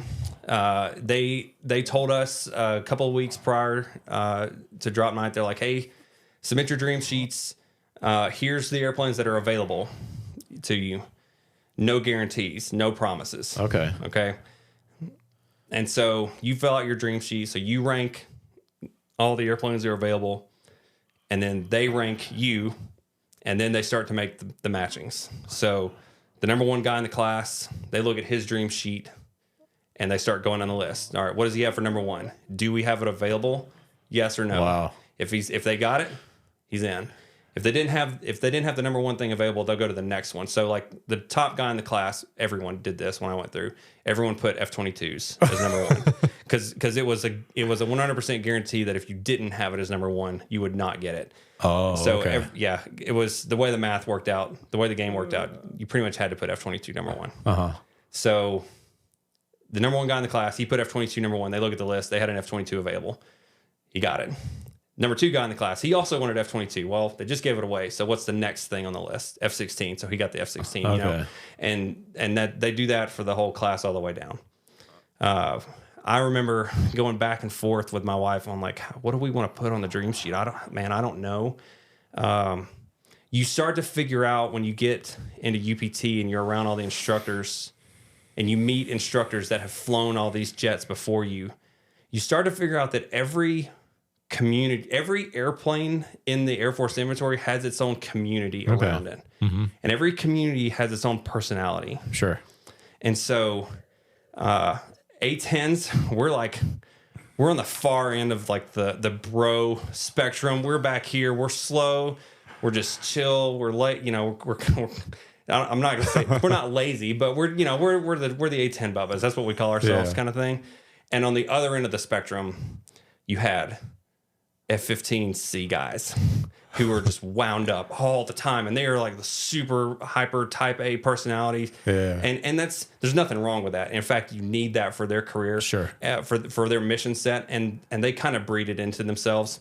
And C models are actually being phased out right now, and the F-22 has picked up some of this, not quite to the same degree, but the F-15 community was very well known for eating its young and being a very tough one to survive in because of how intense they did their air-to-air stuff. And so you figure out that every platform has its community and personality, and so I started thinking like, okay, well, which one do I want to be in? And now it's kind of like rushing for a fraternity a little bit. And so which one do I want to be in? Which one do I think I'll fit in with the best? And then the instructors are thinking the same thing. They're like, you know, with Lieutenant Conway, would he make a good Eagle pilot? Probably not. Would he make a good A-10 pilot? Probably. Maybe we should put him in this direction. And so I think on my dream sheet, I put F-22 number one, and I put A-10 number two, and F-16 number three, or some variant of that. And I'm glad that I did, because F-15Cs, I thought when I got into UPT that I wanted to be an F-15C pilot. And then I started interacting with them. And again, nothing against F-15C guys, but I just didn't want to be one of them. I didn't want to be in their community. I wanted to be in the A-10 community. Which again, it's a little bit weird because I put F-22 on there, and that would have forced me into that world. But it worked out for me. I put A-10 number two, and the way that the drop worked out, they had a couple of A-10s available. And I got one, and my buddy got the other one. Did you have any classmates that were like dead set, man, I really want this, and then they didn't get it, and were they like pretty like devastated, or you're still excited? It's like, oh well. For the most part, everyone's still pretty excited, because drop night is the night when you find out when you get your what you're gonna fly, what you're gonna fly. And now there's YouTube videos of drop nights, and drop nights are awesome. Drop nights are a huge party, you know. You filled out your dream sheet. They've made all the pairings, and everyone gets together, and it's like a surprise. They call your name, get you up in front of the group, and it's like, hey, what's he gonna fly? And they flash up on the screen, or they flash the wrong thing and make you think you're gonna fly, like Lieutenant Conway's gonna fly C-17s, and you're like, oh, okay. And they're like, just kidding, A-10s, oh yay, you know. So that kind of thing, but for the most part, everyone was pretty satisfied. When I went through, it was a little bit of a roller coaster, because they had not been giving out very many fighters, even to NJEP. It's a very high demand for RPAs and special operations pilots. What's RPA? Remotely piloted aircraft. So MQ-1s, MQ-9. And so there was a very high demand for those. And so a lot of guys were getting special operations airplanes and RPAs when they really wanted fighters. Boy, that would be a really unusual, you know what I mean? Like, hey, I want to go fly like a real fixed wing. I mean, it's a real fixed wing, but you're sitting somewhere and it's remote. Yeah. And see, now RPAs are completely removed from UPT. They're not even part of the UPT. They have established their own pipeline for training now. So RPA pilots now, they go through a completely different set of training, So gateways and stuff. You're not going to go through like undergraduate pilot training and then maybe get like a No. remote. Okay. No, that's not good. if you go to UPT. Yeah. Not unless you really want it. And I don't even think they do that anymore. That would be pretty heartbreaking. It was when the Air Force was making a transition with Sure. the RPA career field, because RPAs were still relatively new and they were trying to figure out, who's going to fly these things. And the first answer was, well, we'll just take regular pilots and make them fly RPAs. And then finally they've realized it needs its own training pipeline. Yeah. And once they finally got that stood up, now it's all separate.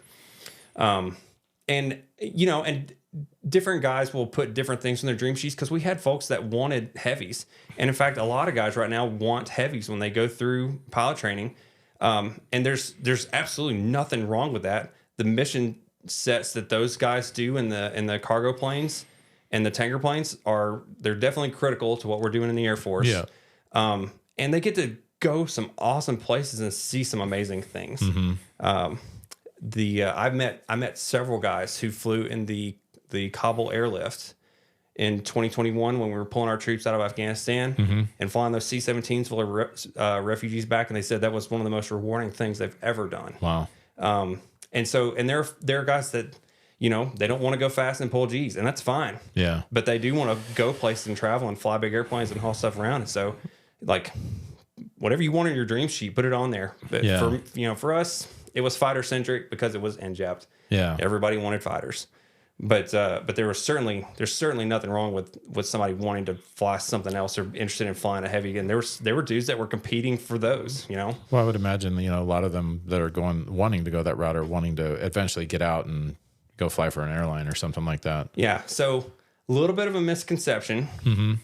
There's an idea running around out there that if you want to be successful in the airlines, you should probably fly cargo planes for the Air Force.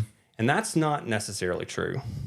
And the airlines will even tell you this, like, once you show up and start applying for an airline, because you have to show them all your flight records. Okay.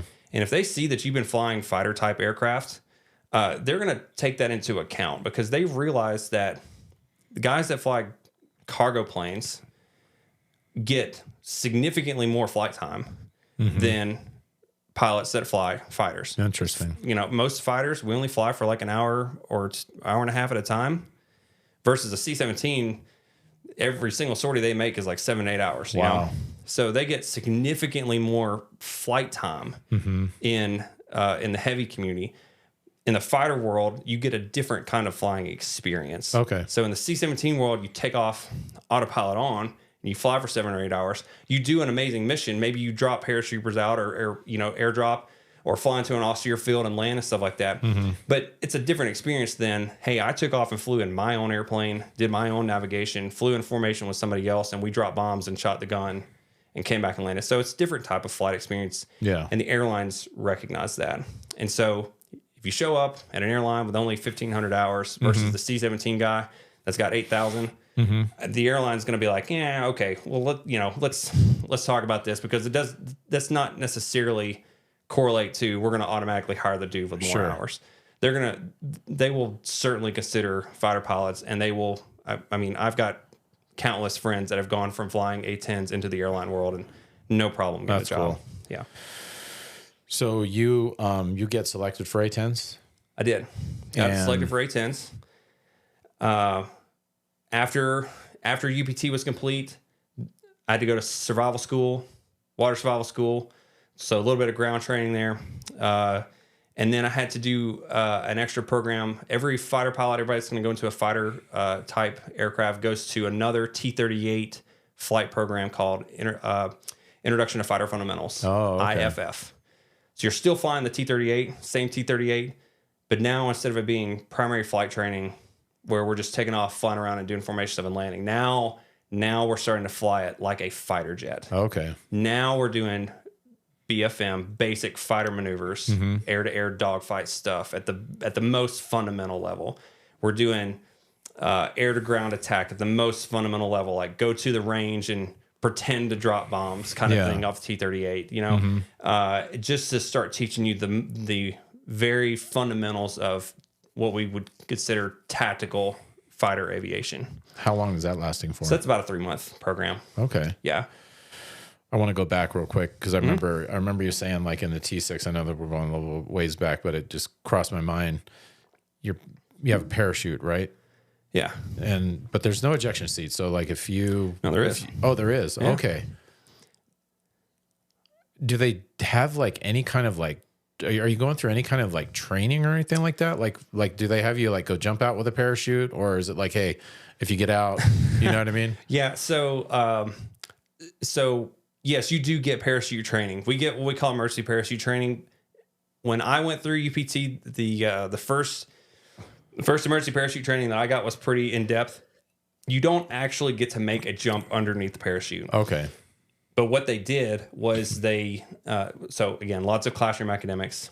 They have a giant hanging harness simulator. That's this big thing on a frame with a parachute harness that hangs off of it. And it's you strap into it with your harness on, and you dangle from this thing. And then you put on a pair of VR goggles, and they can simulate you jumping out of an airplane and you being underneath the canopy and practicing how you're supposed to handle that and how to steer and how to land. Yeah. You practice parachute landing falls. And then when I did water survival, they had an event where they took us and let us essentially parasail over the water. Pretty cool. Yeah, so you're in your harness, cool. and they tie you up to a parasail, and they float you out over the water, and then they cut the line. Oh, wow. And let you float back down, and you do the whole thing like you're parachuting. And unfortunately, they don't do that program anymore. But you do get some training in it. But it's not like dudes are jumping out of T6 and T38s every single day. That's a very, very rare occurrence. But yeah, those airplanes do have ejection seats in them. And you don't nowadays you don't even wear the parachute on your back. The parachute is in the ejection seat. So you stay like harnessed to the seat. Yeah, so you're in a harness. You wear a harness that clips into the parachute on the seat, and then if you have to eject, the seat pushes you out, and then the seat falls away. Oh, okay. And the parachute comes out, and so now you're just dangling underneath the parachute, and the seat just falls down to the ground. So yeah. Now going back to, you're going to fly an A-10, you go to survival school. How was that? Yeah, it's survival school. It's how long is it?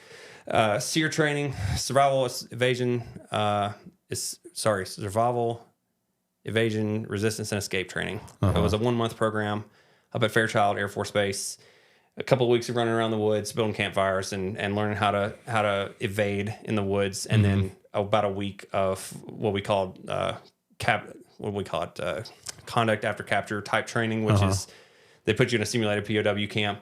It was kind of intense. Really? Yeah, they in a training environment very carefully torture you and interrogate you a little bit. Yeah. It's not that bad. There were some eye-opening moments in there. They put me in a tiny little box, and I mean, I'm 6'2", and they folded me up and put me in a box like you jump on at the gym, Really? and made me sit in there. And I have no idea how long they kept me in there for. I just remember it being really uncomfortable. And then they opened it, and they're like, "Tell us who you work for." And I was like, "No." And they shut the door, and I stayed in there for another 20 minutes or so. And they're just trying to teach you, Sure. if the worst things happen and you get captured, how to handle yourself. But that wasn't too bad. Those were tiny little events on the much bigger flying journey. Yeah, for sure. I've always wondered that, so I had to ask about that. So then, where's the base you're going to train for A-10s? So to go train to fly the A-10, you come here to Davis-Monthan Air Force Base in Tucson, Arizona. Every airframe has its own formal training unit base. So like F-35s are at Luke Air Force Base in Phoenix. F-16s are at Holloman, which is in Alamogordo, New Mexico. F-22s are at Langley Air Force Base, Virginia. So I keep going. Every airframe has its own training base where you go to learn at what we call the formal training unit. And that is the schoolhouse to learn how to fly your combat aircraft. So at this point, you've been through UPT, you've been through IFF, and you've proven yourself a little bit. And so by the time you show up to the formal training unit, the instructors there, they have high expectations, but they also know, like, okay, this guy or gal, they get it. And now it's time to stop focusing on the fundamentals, which should be second nature by now, and start focusing on, let me teach you how to fly this airplane as a weapon. Okay. And so the focus shifts a little bit. The attitude behind training shifts a little bit. I mean, it's still a lot of work, but it stops being this super high stress pressure cooker, and it starts being this fun. Like, I'm really interested in learning how to do these things. And man, we're gonna go today, and I'm gonna teach you how to shoot the gun. Or we're gonna go learn how to drop bombs and stuff. And so the focus shifts, and it starts to really become a good time. So like when you're in the undergraduate pilot training, and so for T6, T38, those initial phases, you can wash out. Yeah. But then you finish, and then you get your wings, and then you go to wherever you're going to. You want to go fly A-10s. Yeah. Can you wash out of that? You can. So I was a formal training unit instructor for the A-10 school. And in the entire time that I was there, we did not wash anyone out. Okay. They did wash one individual out right before I got there. And there were some extenuating circumstances behind that. Basically, just show up and want to learn and want to do well, and show them that you're trying. And by then, you've probably already developed the skills. Yeah. And now you just gotta match the skills that you have with the skills, the next set of skill set. And you already know how to learn to fly. And they're just going to repeat that. And by the way, the next airplane you fly is probably easier than the T-38 was. So now you just have to learn how to, like I said, learn how to use it as a weapon. So don't do goofy things like lie to your instructors and stuff like that. That's a one-way street to the door.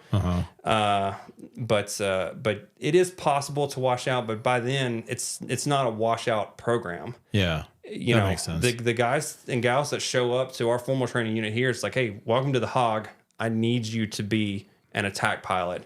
So let's get to work. And if you're struggling, talk to me and let's figure out how to get through this kind of thing. That was, at least that's the attitude that I took towards it. And if a student met me with that same attitude of like, hey, I need help and let's do this and make it better, like, we're all in. We're going to do what we can to get you through, So what is it like when your first day you show up, at the A-10 base, and you're there for training, is it similar to like when you first showed up for pilot training, and initially, like, here, this is the plane, and everything like that? So it was very similar to that. Remember that first day of walking into UPT of like, oh, I've made it. First time I walked into this squadron building over here, oh man, I've made it again. So another milestone hit, and but again, it was just the beginning. But it felt different, and by this point, we've been flying for a while, and the guys that I was in my A-10 class with, I had known them for a while, all the way through UPT and some of IFF. So like, I'm in here with a bunch of my friends. We've known each other for a while, and now we're all going to get to fly our dream jet together. That's awesome. And so it felt different, and it certainly had its stressful moments, and we still had to work hard, but we were working hard doing something we really loved at that point. And I mean, I love flying. UPT kind of makes flying into a chore somewhat because it's just so intense, and it's so compressed. But by the time we got here, it was okay. Now we're gonna do the A-10 specific flying, and it's gonna be a lot of work. But man, I love doing this stuff. So I forgot to ask you about something. We have to rewind a little bit. At some point, there's like centrifuge training, right? Yeah. So because is that prior to going like a fighter track? Yes. Or okay, so it's prior to the T-38. Okay. And then again prior to going to Eurofighter. So you want to explain what the centrifuge is, and then that process, because I completely overlooked that. No, I'm glad you brought that up, because I've had a lot of experience with this recently. All right. So the centrifuge is a machine that the Air Force uses to train pilots for high G flight. So any pilot that is going to fly an aircraft that the Air Force has determined to be a high G airframe, essentially any airframe that's 5 Gs, capable of pulling 5 Gs or more, those air crew members have to go through centrifuge training to learn how to deal with that. So G's, when we talk about pulling G's, we're talking about the gravitational force that a pilot experiences when they're flying an airplane or any aircrew member experiences. So as you're sitting here in your chair right now on level ground, this is 1 G. Okay. If you're in space, it's 0 G, right? Yeah. Because you're floating. Or if you're like on a roller coaster, you may feel a little bit of less than 1 G as you go over the top of a hill. But at the bottom of the hill, it's going to push you down in your seat and you're going to feel a little bit more than 1 G, right? So sometimes, let's say roller coasters get up to like 1 to 3, whatever. We have aircraft that can go up to 9 and hold it there. The problem with G forces for pilots is that as a pilot sits in a seat in the aircraft and starts to turn and bank aggressively, and as the airplane changes direction, Newton's laws of motion kick in, and there's a sensation. It's not it's the force of you being pulled down into the seat. Yeah. And what's happening inside your body is important during this because the force of gravity is now pulling blood out of your head and starting to pool it in your lower body, your legs and your feet. And your heart is having to pump against that. So obviously your brain's up in your top of your head. So your heart is having to work harder to keep the blood in your head, because if you lose blood flow to your head to a certain amount, you'll lose consciousness. Okay. And this has actually been the cause of a lot of accidents in aviation history where pilots will go out and they'll pull G's and they'll pull too many for too long and they'll black out. And if they don't recover quick enough, they will have an accident. They'll crash. Okay. So the Air Force has researched the effect of G's on pilots and has determined how to train pilots to counter that force. So there's a breathing technique that's involved to help pilots breathe under G, and also a straining technique. It's called the anti-G straining maneuver, and it's essentially a lower body, leg, and abdominal strain to kind of squeeze the lower body to push that blood back up into the chest cavity and hold it up in your head. Okay. And then the Air Force also gives you a G suit. So you get a special garment to wear while you're flying that zips up around your abdominal section and your legs. And when you pull G's, it pumps air in there and it squeezes your lower body to try to help keep the blood up. So they do all this to help pilots maintain consciousness while they're flying. Because if you're in a fighter aircraft that's doing basic fighting maneuvers, air-to-air type stuff against another pilot, or if you're doing air-to-ground stuff and you're having to maneuver rapidly at low altitude, you're going to end up pulling a bunch of G's. Like, it's very easy to get yourself into a high G situation. And so the Air Force wants to train air crew to overcome that. And the way we do that on the ground is in this giant machine called a centrifuge. So the centrifuge right now that the Air Force uses is at Wright-Patterson Air Force Base in Dayton, Ohio. It's a large machine in a big circular room, and there's a gondola at the end of it around the outside perimeter of the room. And it sits at the end of an arm that has a fulcrum pivot point in the middle, and there's an enormous electric motor underneath the floor. And it spins this thing around in circles like a giant, terrible merry-go-round. And in the gondola, they've put a seat in there, and then they've also got a visual display, like a screen that wraps around. Yeah. And then there's a joystick and a few other things. The Air Force uses the centrifuge to test a lot of equipment and do a lot of other experiments for high G training, or acceleration training is what they call it. So they do a lot of other things with the centrifuge. But the big purpose for the centrifuge is to teach pilots how to combat this, the effects of G. So if you're going to fly in the T-38, before you can start flying T-38s, they send you to the centrifuge. And they put you in there, and they spin you around at different speeds, at different G levels, and they try to teach you this breathing technique and the AGSM. And so the intent is for you to essentially keep yourself awake, and then demonstrate to them that you know how to do this technique. And they're watching you on a camera, and they're talking to you through a headset the entire time, and they're trying to coach you through it. But it's a very intense experience. It's very physically demanding, for sure. So just so watchers know, if you're pulling like 9 G's and you weigh 200 pounds, that's the equivalent of you weighing 1,800 pounds. Correct. So that's just kind of like a frame of reference, 5Gs, 1,000 pounds, things like that. So if you have a, I don't know, 10-pound head or whatever, times 9, it feels like it weighs 90 pounds. Yes. In addition to the helmet and all this other stuff that you're wearing. And Right.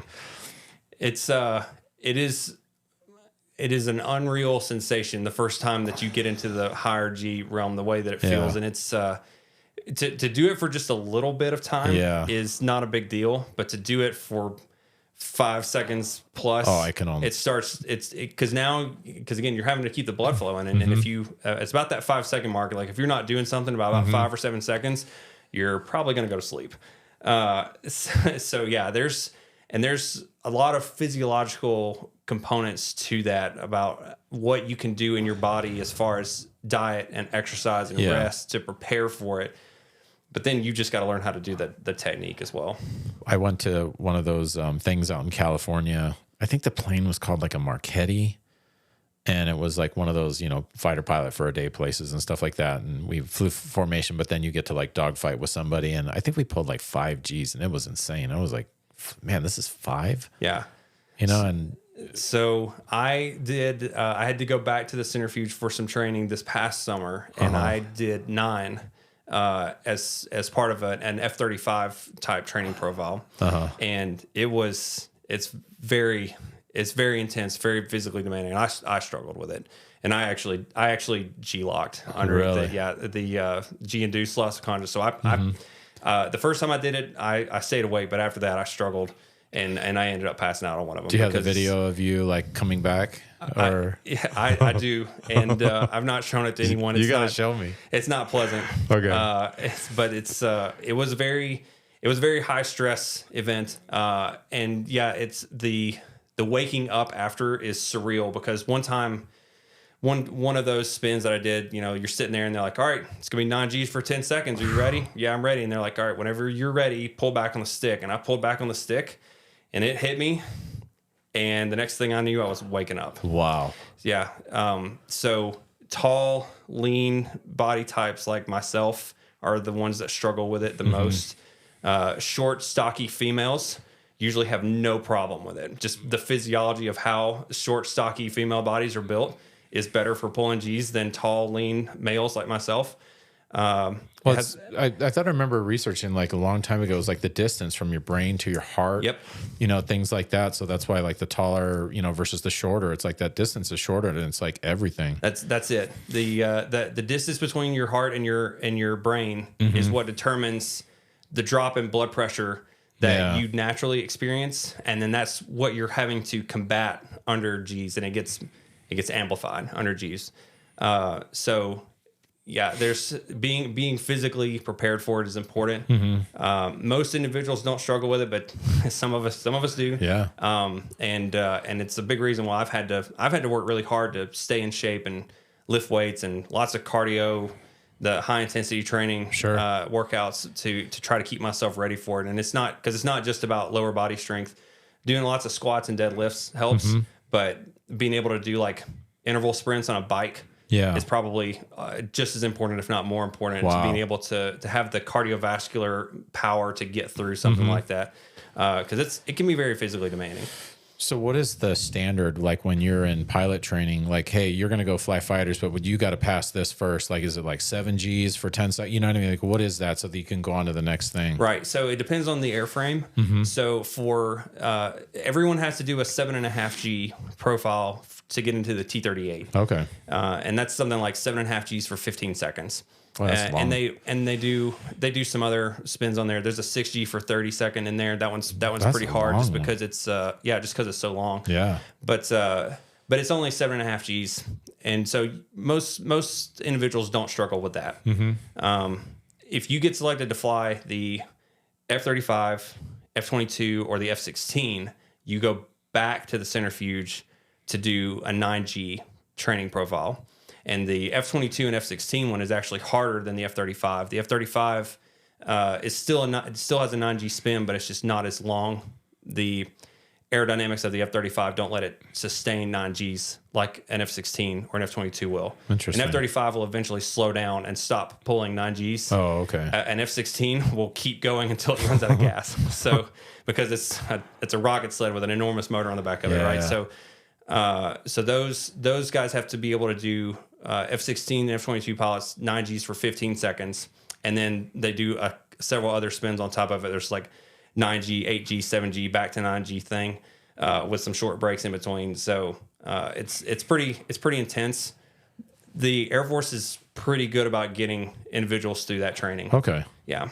So and that's on a personal note, something that I've experienced a lot this summer because I was actually going to swap airframes and go to the F-35. But the centrifuge training was a huge roadblock for me, and a lot of that has to do with my body type. There were some other things that contributed to it, but I struggled with the centrifuge training, and I had to go back 3 times to do it again this summer, and could only qualify to come back to the A-10, which very happy to fly the A-10. Sure. But struggled with the 9G profile, and a lot of that I think is just due to my physiology and just the way that I'm built. How do you feel about that now?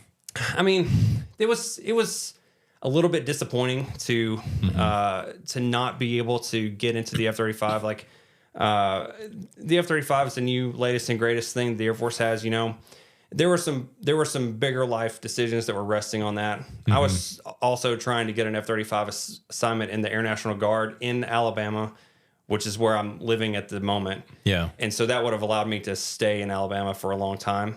So there's this giant house of cards plan built around going into the F-35 and getting to stay there. Yeah. And so not passing the centrifuge blew that plan apart. And so now I'm looking like, okay, well, what else can I do? And the obvious choice is to go back to flying the A-10, which is not disappointing to me at all. Like, I love the A-10. It's where I started. It's what I know. The F-35 was going to be a new sweet gig. But I'm very, very pleased with just being able to do the A-10 thing. But I still had to go back to the centrifuge again to requalify to fly the A-10 because I was out of flying for just a little while. What's the G limit for that? Like that you have to pass? Yeah, it's that 7.5 G profile back. Yeah, the A-10 is aerodynamically not capable of doing 9 Gs. It just won't do it. So, well. Is there any chance that you might be able to go back and try to qualify in the centrifuge for, like an F-35 slot? Or it's possible. They could ask me again in a few years because where I'm at right now is I'm about to go to an A-10 squadron at Moody Air Force Base in South Georgia, and I'll be there for 2 or 3 years. And then at the end of that assignment, there may be an opportunity to. Yeah. But at the end of that assignment, I'm going to be 41 years old and probably not want to go back and get my butt kicked in the centrifuge again. Sure. Because that was a significant emotional event every time you get in that machine. It's a lot of work, and it's lots of ibuprofen the next day trying to get over being sore from being squashed by that thing. Are you like eyes red or anything like that? Do you get any of that? Or not my eyes, but your skin. So you'll get what we call the Geasels. Oh wow! And once you get up to the high G levels, it pops the capillaries underneath your skin, and so you get it looks like tiny little red pinpricks all over your skin, and they go away in a couple of days. Sure, it's harmless, but I remember getting out and my arm hurt. My back hurt.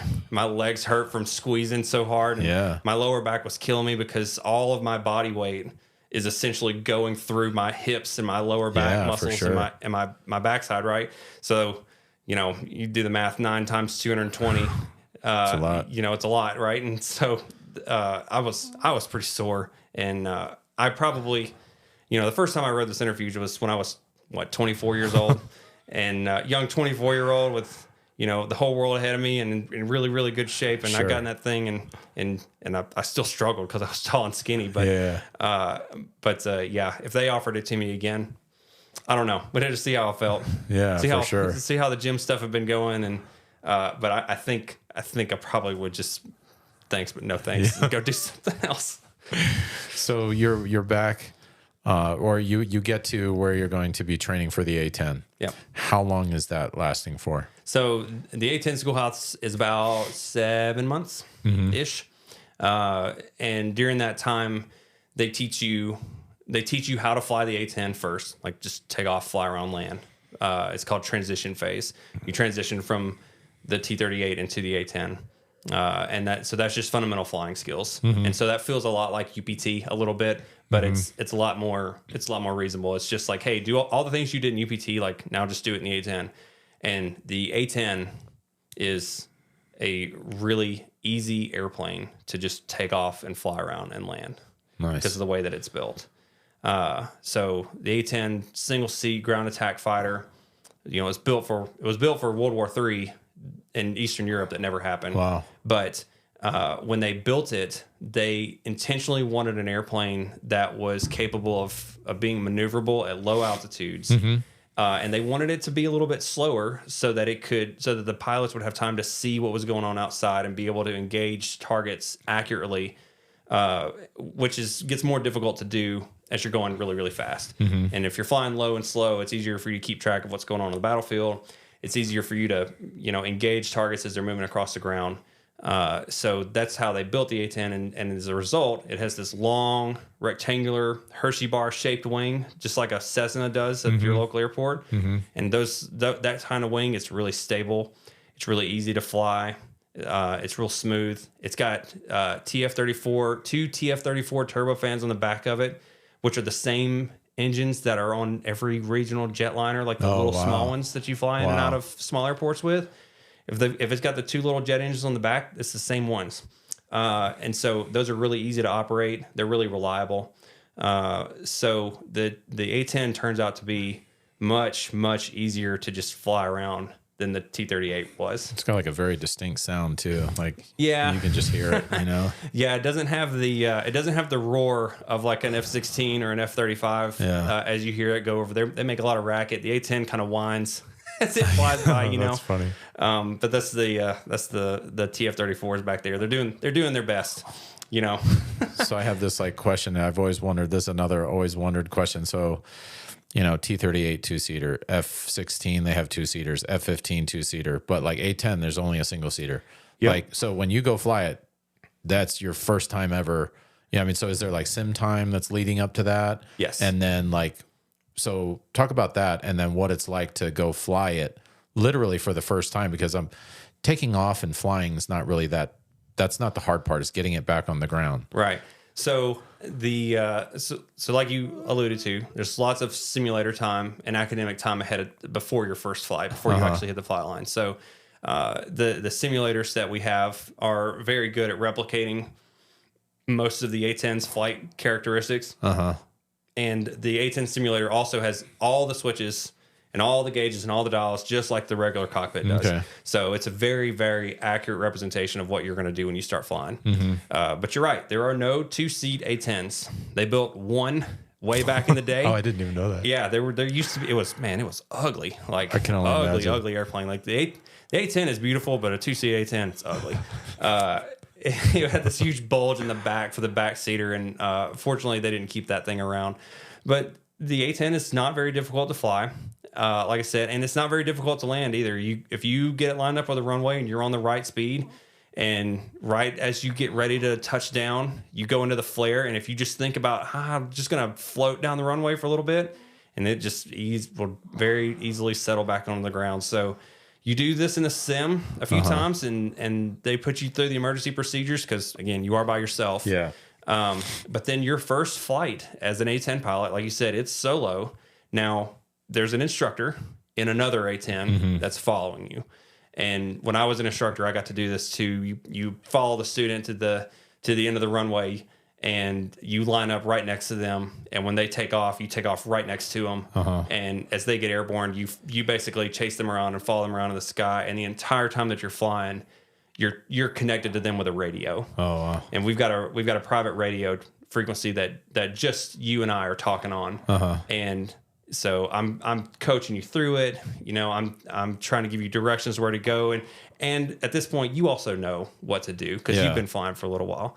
And so we take you out and you do a little bit of aerobatics, and we do some what we call advanced handling characteristic stuff with learning how the airplane maneuvers and doing stalls and some practice configurations with the gear up at altitude. And then you go practice it at an alternate airfield for a little bit. Then you come back and you land. And that's your first sortie. And you get back on the ground and you're like, man, I just flew a single seat fighter plane, a war horse, a war machine, because all of our jets are like, they're all combat coded jets. Yeah. You know, and man, I just did that, and it's a really cool feeling. Oh, I can only imagine. And it just keeps getting better from there. What was it? Were you pretty nervous on that first landing, or was you like, oh, I got this? Like how was that? By the time I came back for that first landing, I was exhausted. Really? The A-10, again, because of its engines and because of how it's built, it has big fuel tanks, and so it flies for significantly longer than the T6 and the T38 did, and so. My first sortie was like 2.5 hours long, and I'm flying the entire thing by myself, Yeah. and come back and land at the end of it. And I'm like, oh man, I am worn out. This has been fun, but I'm ready to put this thing on the ground. But that first landing, just smooth as silk. Cause again, it's not that hard to fly. That's super cool. Yeah. And then after that, it was like, okay, all right, let's go to the range. I want to shoot this gun on the front of it, Yeah, so let's talk about that. I mean, that's everybody's got to have a question about shooting that gun for the first time. Yeah. So again, it's not one of those things you won't forget. But the Galway, the 30 millimeter Gatling gun on the front. So it's a little bit different than some other 30 millimeters. You had Adam on here talking about the Apache, and it's got a 30 millimeter. But it's a 30 millimeter chain gun. So it's a chick, chick, chick, chick, chick, about 10 rounds a second. But the Galway, we're talking 50 to 70 rounds a second. That's just insane. And yeah, it's slinging bullets that fast, and we're shooting it from like half mile away from what we're trying to hit. And so the first time you go out and you shoot it, you get set up for like a diving strafe pass, 30-degree high angle strafe. Roll in you got the heads up display that displays all the flight information in front of your face in the cockpit, and it's got a cross, and that's the aiming point. Yeah. Okay. And the cross, it's a little bit different than some other airplanes. The A-10 has a flight computer in it that's really accurate at projecting where the bullets are going to hit the ground. Wow. And updating it as the gun cross moves across the ground. It continuously updates it, and it's called continuously computed impact point. As it moves, it continuously updates based on the airplane's altitude and pitch angle and the elevation of the ground underneath it. And it does the math, and it solves the triangle for where the bullets are going to go. Wow! And it's very accurate. And you roll in on a 30-degree dive, and you put that cross, and it's got a dot right in the middle, and you put that right on top of that bread truck on the range, and you squeeze off that first burst, and you hear that bird. And you smell the gunpowder and the cordite in the cockpit, and it shakes the cockpit just a little bit, and then you pull up and you recover, and it's like, man, that was cool. Let's do it again. I can only imagine like how much does it throw you forward? Like when you know what I mean? Like are you like? No, it doesn't like slow the airplane down, okay. And I get asked that question a lot. Is that's an urban legend that the Galway will slow the hog down and make it stop. No, it's a 36,000 pound airplane that's going 300 miles an hour. The only thing that's going to slow it down is the ground. So as you're firing, you're actually accelerating. But you do feel it. It does shake the airplane a little bit. It's not violent, but you definitely feel it rattle, and you hear it even through the headset and the earplugs and stuff. You still hear it go off, and then. Like I said, the gun gas comes out of the front of it, and the gun is right underneath the cockpit. Oh, man, and so some of that gun gas comes up into the cockpit, and you smell it. And it smells like if you're just shooting a rifle at the rifle range. That's pretty cool. So but it's a good smell. But yeah, it's a unique experience that other jets don't get this because the gun's in different places and it's a different type of gun, and so the F-16 and the F-15. Carry a 20 millimeter Vulcan cannon, so it's smaller, it shoots faster, but it was meant for shooting down other airplanes. It wasn't meant for shooting armored vehicles like the Galway was. It was literally built for shooting tanks, and then they built the airplane around the gun. So built for a different purpose. But it's definitely a different experience because the Gal-8 is right underneath your feet. The Vulcan cannon for those guys, it's in the back. It's behind their shoulder. You know? So how many rounds does the A-10 hold? So it'll carry 1,150. Okay, so I mean, you can't just hold the trigger down. Like, No. is it like bursts or something? Well, or? we try to do for a combat burst about 120 to 200 rounds. So about a 2-second trigger pull is about 120 rounds. 3 seconds is closer to 200, and that's you do that. You got about 5 to 10 of those trigger pulls based on how you shoot them. But every one of those, you know, if you're doing it right, every one of those kills a target, right? And so one A-10 can take out 10 armored vehicles. So there's a column of 40 vehicles out there, you know, and assuming everything goes the way it's supposed to, a 4-ship of A-10s can really do some work. So, and that's what it was made to do. And is there a point where if like you're holding down too long, the gun overheats, like gets too hot or anything like that? If you, in theory, I don't know anyone who's ever tested this, so because you would never get to that point. No, we you know, I've heard some dudes take some pretty long bursts in combat, 3 to 4 second bursts, and everything's okay. That's one of those things I've never experimented with, and don't really intend to. But you wouldn't want to just sit there and hold it and run out the entire barrel and one, you know, the entire magazine in one go. It would probably do some damage. Do you feel the heat of any of this happening too? Okay. No. Now, bombs, missiles. Yep. So it will carry a full suite of general purpose and smart bombs. It doesn't carry every smart weapon that we have, just because there's some system limitations and there's also some size limitations. There are some smart weapons that, like the F-15E, the Strike Eagle, can carry that we can't, just because their aircraft is a little bit bigger and has bigger engines on it. It also has to do with the hardware on the outside of the airplane, like how you actually attach the weapon to the airplane. But yeah, we carry dumb bombs, smart bombs, so all your GPS and laser guided bombs, rockets, and then anti-tank missiles. The AGM-65 Maverick, which is an older but bigger variant of the Hellfire. So like the Apache helicopters, and there's some other airplanes that will carry Hellfire missiles, which are smaller laser guided anti-tank missiles. The Apaches the Maverick missile is a much bigger, and it actually has a camera in the nose, either a CCD, like black and white camera, or an infrared camera that uses to lock up targets and hit them.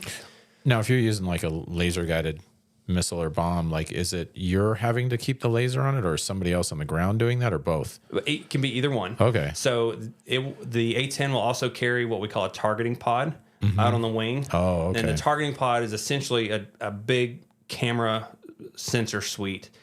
It's several different types of cameras, electrical, optical, like visual cameras, and then infrared cameras. And then it has a laser in there as well. And that's the laser that we would use to guide in a laser guided weapon. Did you ever have to do that? I've done it. I've done it several times in training. Is it difficult? No, it's not very hard. Okay. The way that it does take a little bit of practice, just to make sure that you have to keep the laser spot on the target while the bomb is falling. You have to make sure the codes match so that the laser signal is actually encoded, and then the bomb is programmed to receive that code. So it's possible for you to have a bomb on one code and for your wingman to have a bomb on another code, and you drop them at the same time. I see. And his bomb will go to his spot and vice versa. Or he can laze for me, and I'll just drop the bomb as long as he has the laser on the right code. We call that buddy laze. Yeah. And you can also do a ground laze. A ground party of JTACs can have a ground laser that does the same thing. Super interesting. So what's your favorite? Is the gun your favorite thing on the A-10, or what? The gun is probably my favorite, just because it's so much fun to shoot, and we shoot it on almost every sortie. Really? Especially during the schoolhouse, you shoot the gun on just about every sortie, and then depending on where your combat squadron is, and if you have a range nearby, like when I was at Moody in South Georgia for the first time, the range is right next to the airfield. It's about a mile over, and so you take off and go fly around and go do your thing out in the airspace, and then come back and hit the range just long enough to shoot the gun a little bit, and then land. And that was almost every sortie. So that'd be fun. Yeah, it was a good time, knowing, every single time, like, hey, I'm gonna go get to shoot the gun today. That's pretty cool. That sounds awesome. A-10 attack aircraft, F-16 fighter. Right. Are you still learning like basic fighter maneuvers, in an A-10 or? Yes. Because I would imagine that's a possibility. Yes. So it is a possibility. Now the A-10 was never designed to be an air-to-air combat platform. And the A-10 squadrons don't have air-to-air missions as their task mission sets. Sure. F-16 squadrons, F-15, and F-22, F-35 squadrons, they all have some kind of an air-to-air requirement. For the A-10, we do air-to-air stuff for two reasons. Number one is self-defense. And so the A-10 will carry the AIM-9 Mike Sidewinder missile, which is the short-range infrared heat-seeking missile. But the A-10 does not have a radar in it at all. Okay. So we can't shoot the AIM-120, the AMRAAM, which is the big air-to-air missile that everyone else likes to shoot. And again, not designed for it. That was not the purpose. We have the AIM-9, and we have the gun, which is super effective against another airplane. Oh, I can only imagine. Yeah. So we do some basic fighter maneuvers as practice for self-defense. And we also do it because it's a core fighter pilot skill, and it teaches you how to get the maximum performance out of the airplane. Sure. So learning how to max perform the airplane in BFM is a building block skill towards doing all the air-to-ground stuff that we do later. You learn how to do BFM first, learn how to do the fundamentals of the air-to-air thing, and those skills translate to doing all the air-to-ground tactics when we get later in the program. That's, I'd never even considered or thought that, there's no radar on it. So there's really no beyond visual range stuff going on. Yeah, it never even crossed my mind until right now. That's really cool to know. Yeah, I had to think about that. I was like, oh man, no radar. I'd never really thought about that. Yeah. Oh,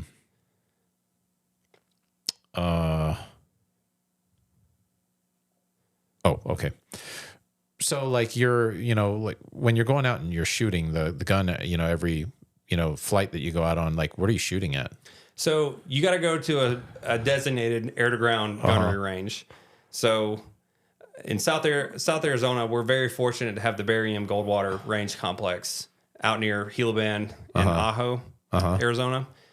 And all of that airspace that's out there is either military operating airspace or it's restricted airspace that's above one of these ranges. And so that's military government property. It's fenced off. It's protected. The public can't get in there. But they have a giant section out in the desert where it's this giant diamond that's been plowed out into the desert and cleared out.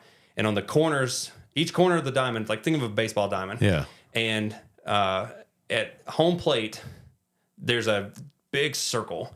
And right in the middle of that circle, there's like a utility bread van. Okay. And that's the main target. All right. And that's the target that we use to drop our little practice bombs on. So typically when we go to the range to do dumb bomb practice, we'll drop these little practice bombs called BDU 33s. They're about a 25-pound practice bomb, and they're about 18 inches long. So they're really small, but they have the same ballistics as a real bomb. So we use them for practice. And you drop them on this bread truck. And then when you get ready to shoot the gun, you shoot the bread truck with the gun in this plowed out circle. And that's at home plate. At first base and at third base, there are towers. And the tower at first base is usually the tower that's manned. And there's a person in there, and he's watching this, and he's the range control officer. And he's out there to make sure everything is safe. Yeah. And he also can give you scores. There's a camera system set up around that bread truck, and it sees your impacts and does the math and figures out how far away your bomb hit from the truck and at which clock position. So from the direction you roll in, if you drop the bomb and it falls short by 10 meters, he'll say 10 meters at 6 o'clock. And then okay, I missed by just a little bit, 10 meters. That's not too bad. Yeah. But the next time I drop the bomb, I need to aim, maybe aim just a little bit long of the truck. Maybe the jet needs to be adjusted just a little bit. There's a little bit of Kentucky windage involved there to make it happen sometimes, but usually it's a very accurate system. Shoot the gun. The gun's very accurate on those. You want to hit that bread truck every single time. And if you hit it, you can see the sparks bouncing off of it from the target practice rounds. And then that's for high angle strafe. If you go over between home plate and first base, off to the side where the dugout would be, there's a set of telephone poles that have giant sheets strung up between them, and those are called the strafe racks. And those are meant to be shot from a low angle approach, so you get really low. Okay. And so instead of being at a dive and shooting down at it, you fly low and you shoot these big sheets that are hanging up between these telephone poles. And so we call that low angle strafe. And again, it's scoreable. It has a acoustic sound system on there that somehow it counts the number of bullets that go through the sheet as you shoot it, and it can give you a score. Interesting. Yeah. And like on the low strafes, like how high are you as you're approaching? Yeah, so you can get pretty low. You usually start that strafe at about the 500 to 300 feet, and by the time you finish it, you can be as low as 75. Are you just kind of like pushing the stick forward and then getting your nose down? Yeah, you're just in a little bit. It's like a shallow 1 degree, 2 degree dive, maybe as you're pointing to the ground. Usually 2 to 3 degrees in a descent, and you shoot it from you get about half a mile away, and you don't want to shoot any closer than that. So the gun cross has a number at the bottom of it. It tells you slant range to the target. It does the math, and it shows you. So when it says about 0.7, about 0.6, you open up on it and shoot it, and then you pull off and climb away from the ground. Yeah. I remember, I think it was here or in Sierra Vista. I don't remember where it was, but I saw like an A-10. I don't know if they were doing like some kind of like demo thing where they were really close and they were doing all these like loops, and I'd never seen how maneuverable it was. Really? It was insane, because it's not fast, it's slow, but because it's slow, it can just do these like insane in this very small space. Yeah, it was impressive. So again, the way that it was built with that long Hershey bar wing, that the aerodynamics make it fly, it actually makes it more maneuverable at low altitude than high altitude. And the A-10's got like I said, it's got those TF-34 turbofans back there, which those are good engines, but they're not very strong engines. When the A-10 gets really high, the maneuverability suffers because that big rectangular wing doesn't like the thin air up high, and the TF-34s, they don't push very hard. When you get low, you get a little bit more thrust, and the aerodynamics of that big wing are a lot more effective. Yeah. And so low altitude, it's very maneuverable. High altitude, you kind of have to be easy with it, or you'll stall. But low altitude, man, you can turn that thing around in a hurry. Yeah. Did you do any spin training in the A-10? So you actually don't do spin training in the A-10. We do it in the simulator. Okay. And in the simulator, it's similar to how the T6 would be, but the A-10, when you spin the A-10, it also is pretty stable and will recover itself.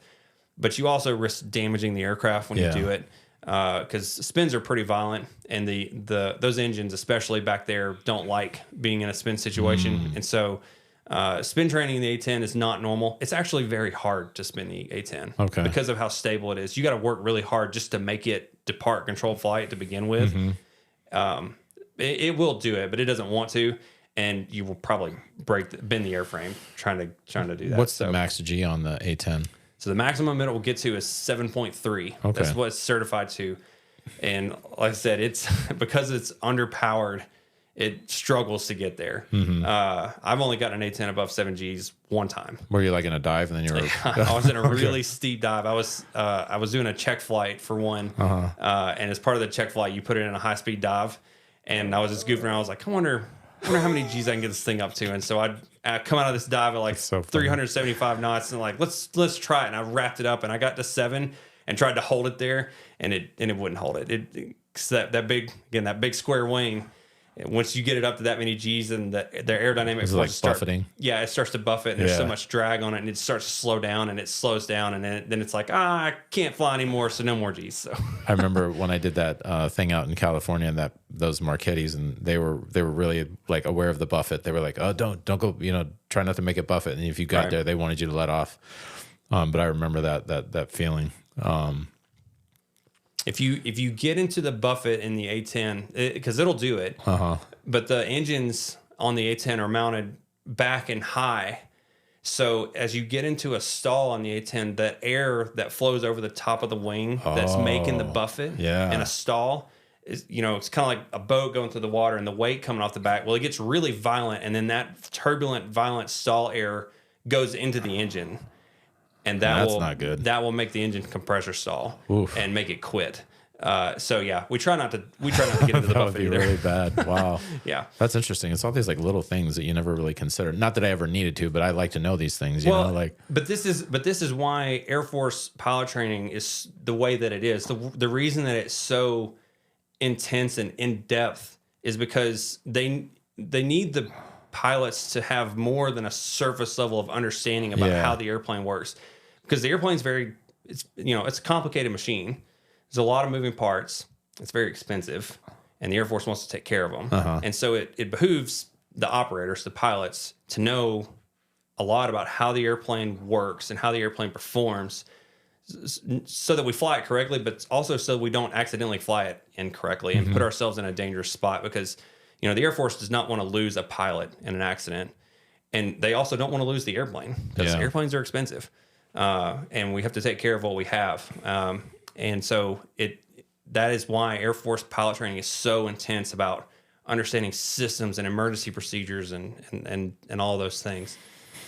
It's so that we can, protect ourselves and protect the equipment. Yeah.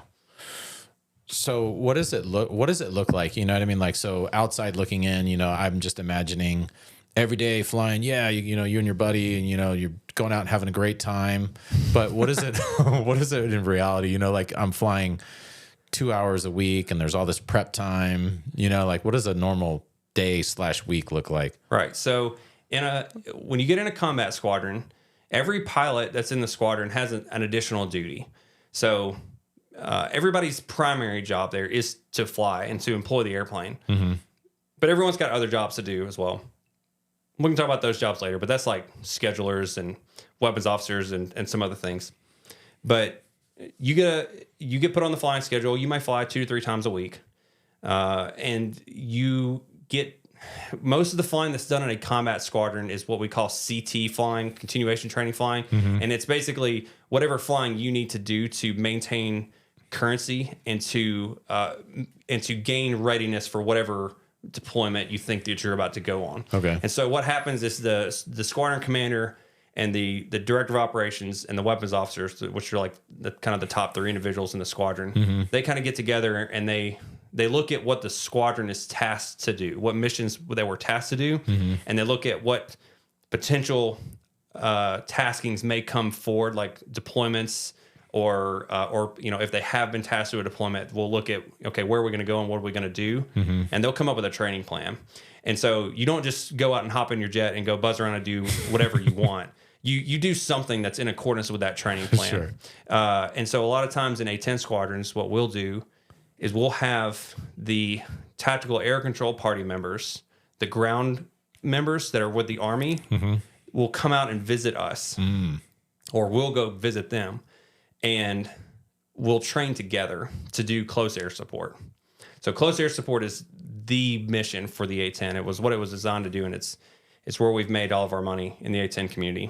So close air support it's air to ground action that's in close proximity to friendly troops, where we have to integrate with the friendlies to make sure that we don't hit somebody that we're not supposed to hit, but also to make sure that we're hitting targets that support what the ground commander, what the Army commander wants to have done. Okay. So close air support is unique because it is essentially working for the Army or the Marines or whomever is on the ground that's operating. As opposed to some other Air Force like strike missions that we do, where we just go way out there and bomb things that are way out there. It's called air interdiction, and the A-10 does that. We do that, but what we really train to is close air support and working for the troops on the ground. So we'll have these TAC-P members who are Air Force service members that are embedded with the Army. They'll come out and we'll develop a little scenario that reflects something that we might see when we deploy in a combat situation, and then we'll go practice it. And we'll go into some military airspace. It doesn't even have to be a range.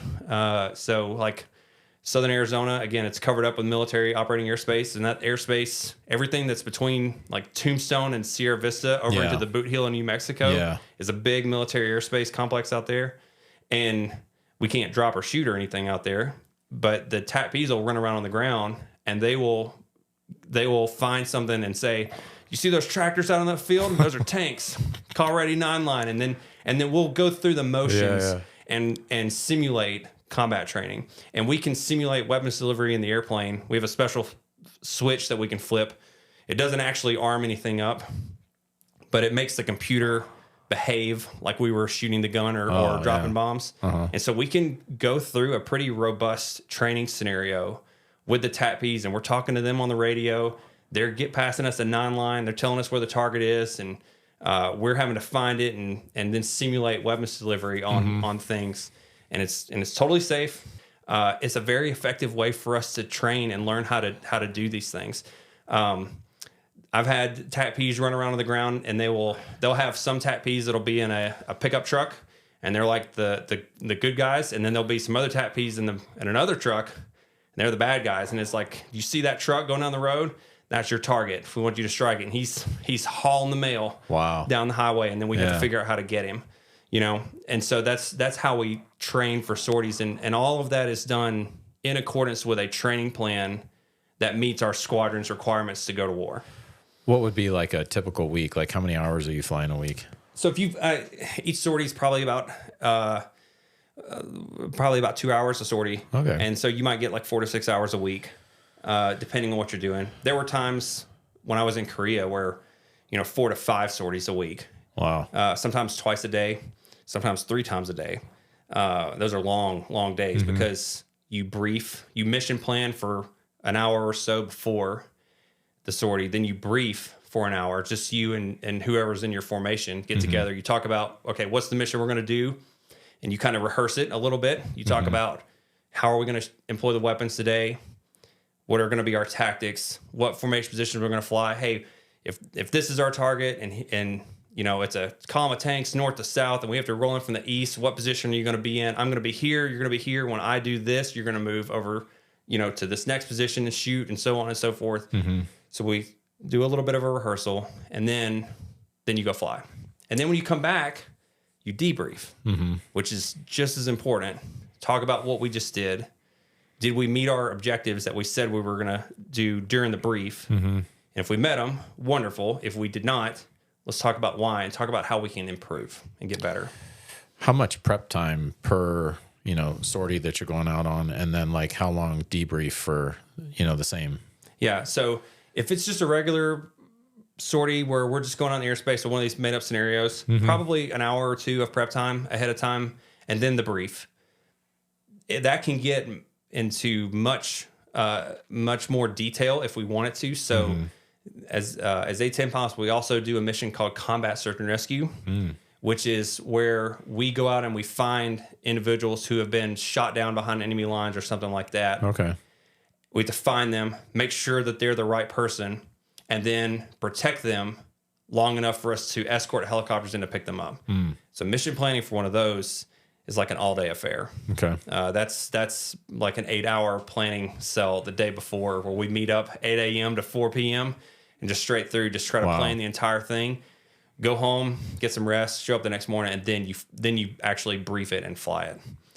So it can be much more intense. Debriefs, same way. If it's a simple mission, simple sortie, simple work day, we probably only debrief for an hour or so and learn our lessons and call it a day. But if it's one of those more intense training sorties where it's a very detailed CAS mission or it's a CSAR mission, we'll have like the debrief, and then we'll have the debrief of the debrief. So and I've sat through some of those that have gone all night. Wow. Yeah, all night. You land at 10 o'clock, start the debrief at 11, and you're done at 5 a.m. kind of thing. Holy cow. Yeah, I've done that a few times. Refueling. You get refueled, right? Yeah, air-to-air refueling. What was that first time like? First time, it was terrifying. And then after that, it was like, oh, no big deal. What was so terrifying about the first time?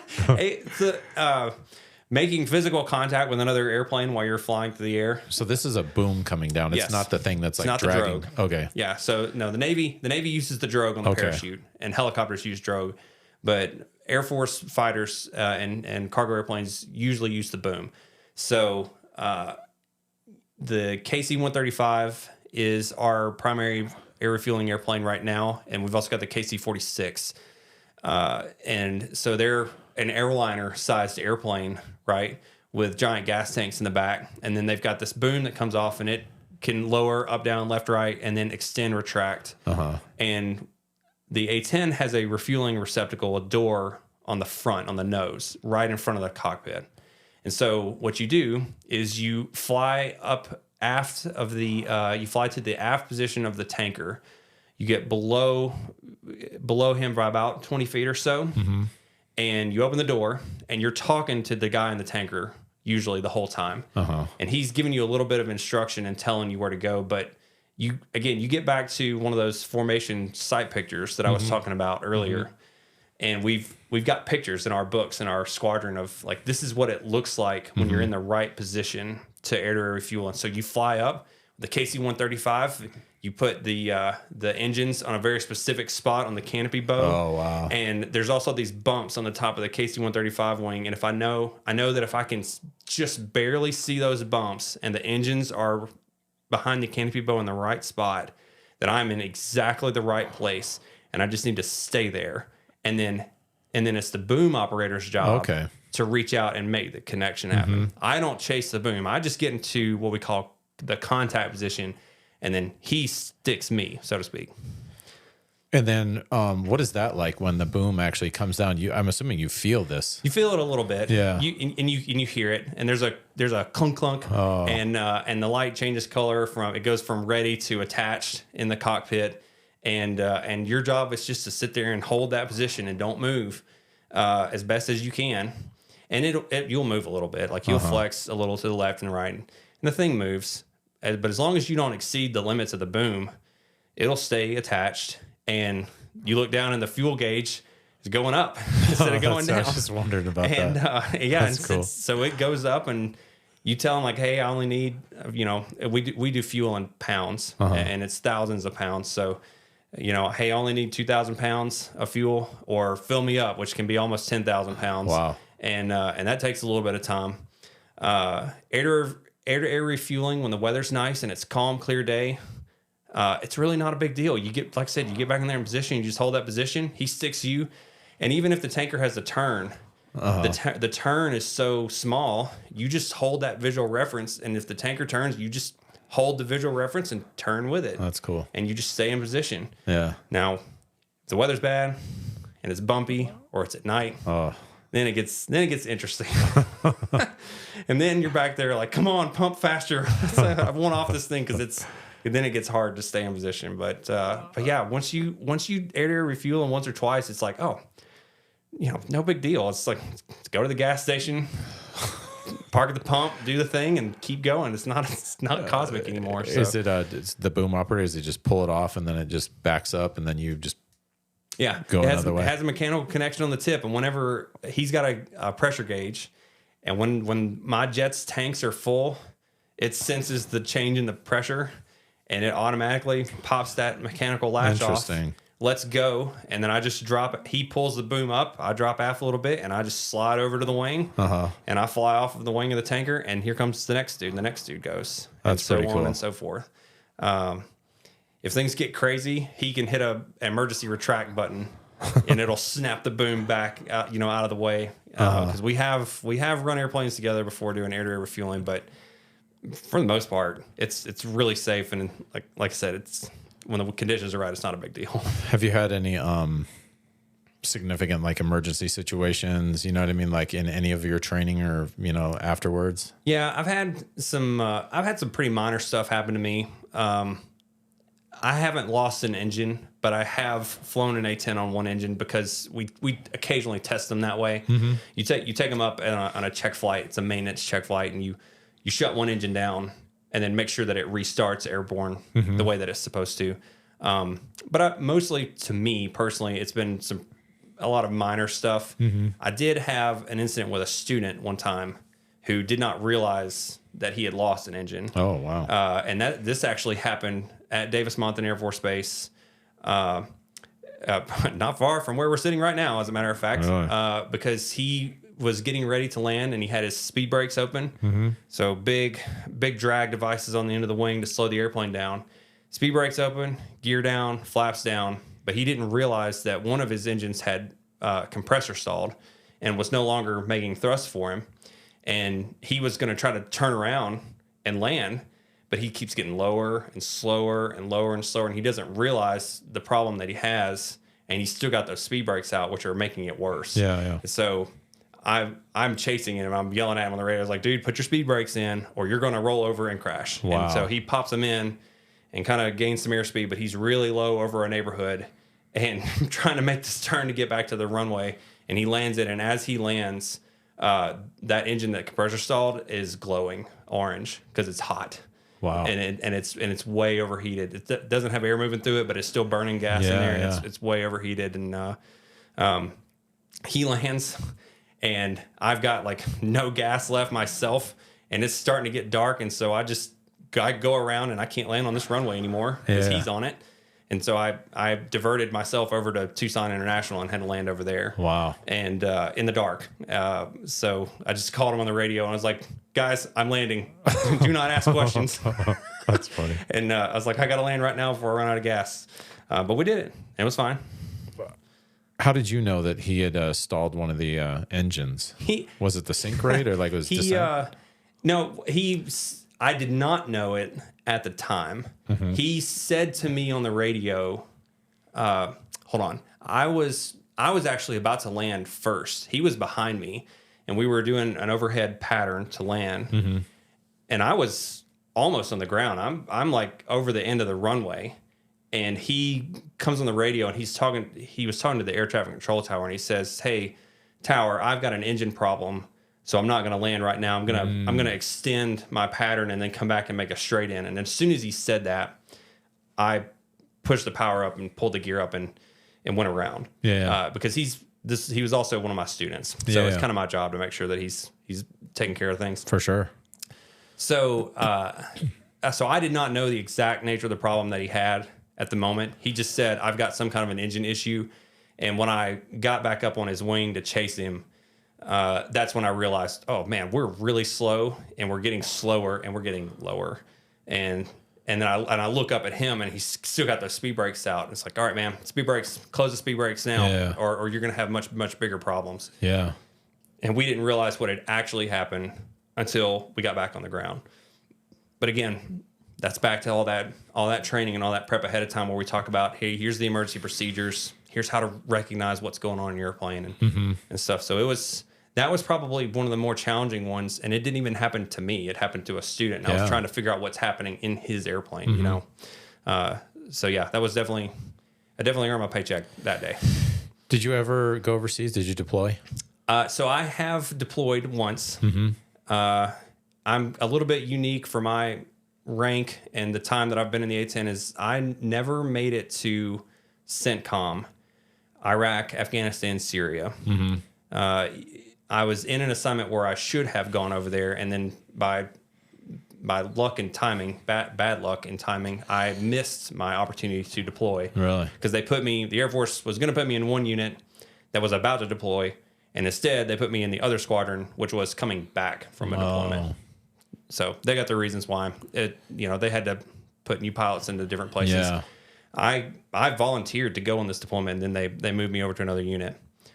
That squadron a couple years later deployed to Eastern Europe. And so this would have been in 2015.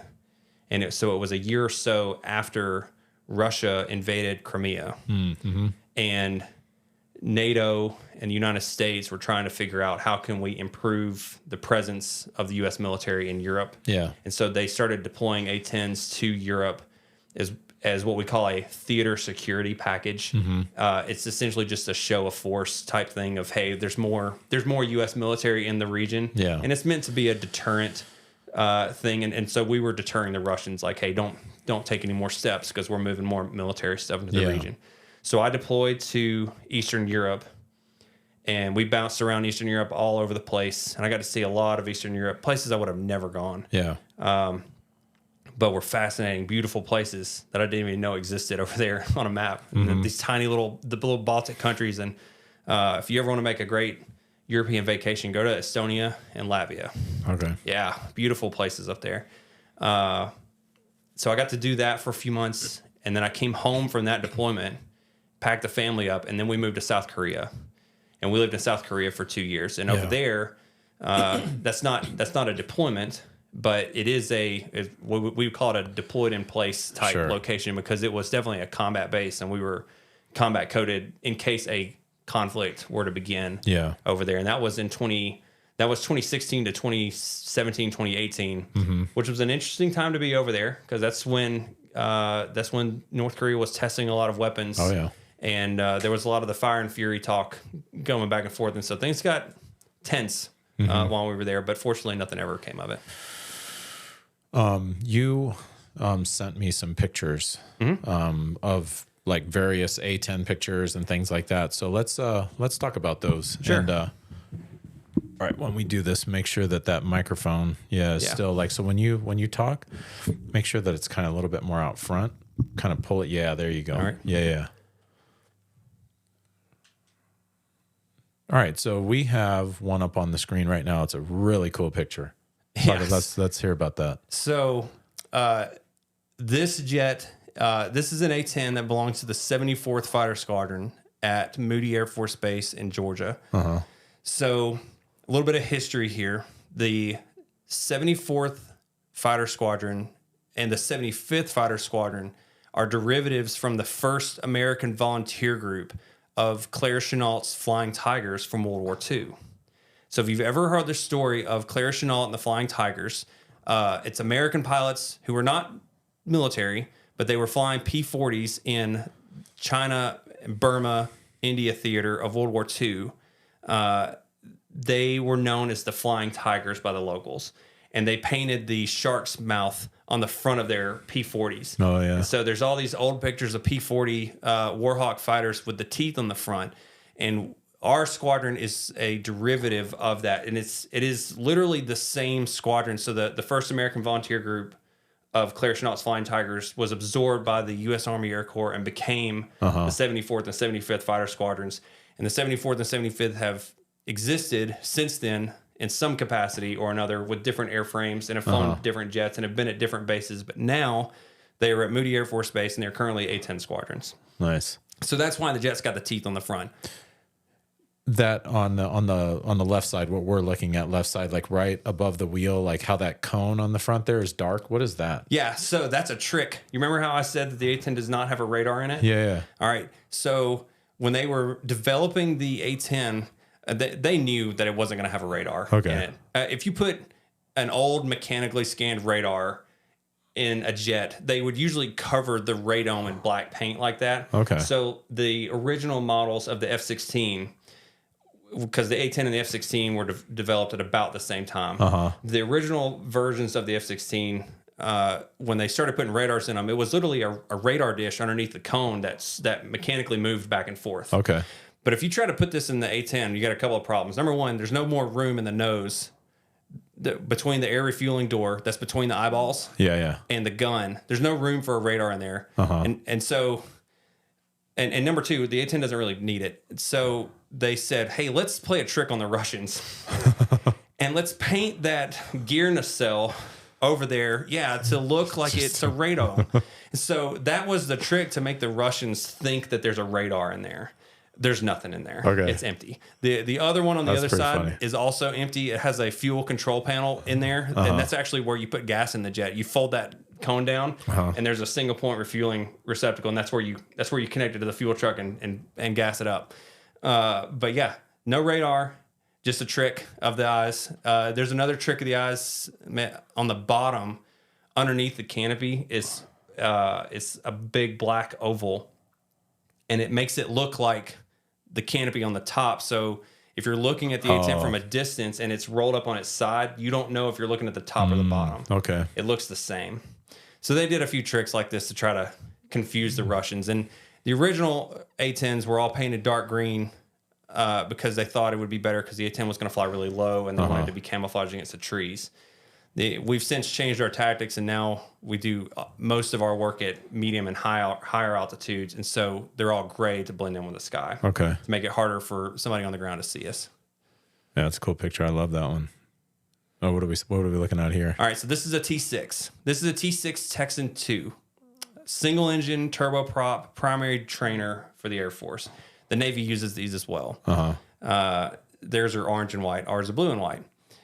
So this is the first airplane other than the DA-20 that I was telling you about in initial flight screening. Yeah. This is what you fly during phase 2, the T6 phase of UPT, before you fly the T-38 or before you go fly a cargo airplane. So 2-seat turboprop. It's got a Pratt & Whitney engine up there. It's the same engine that's on a lot of the small turboprop planes that you see around at local airports and stuff. So like a Pilatus PC-12 or a King Air. It's a very similar, very, very similar engine, if not the same one. So it's certified for aerobatics and instrument flight. So this is the first one that they teach you how to fly, and you learn how to ring this thing out, but it culminates with formation stuff, which is what you're seeing here. Two in formation, and really a third. Somebody's got to take the picture, right? It looks like it would be really fun to fly, and that it's pretty high performance.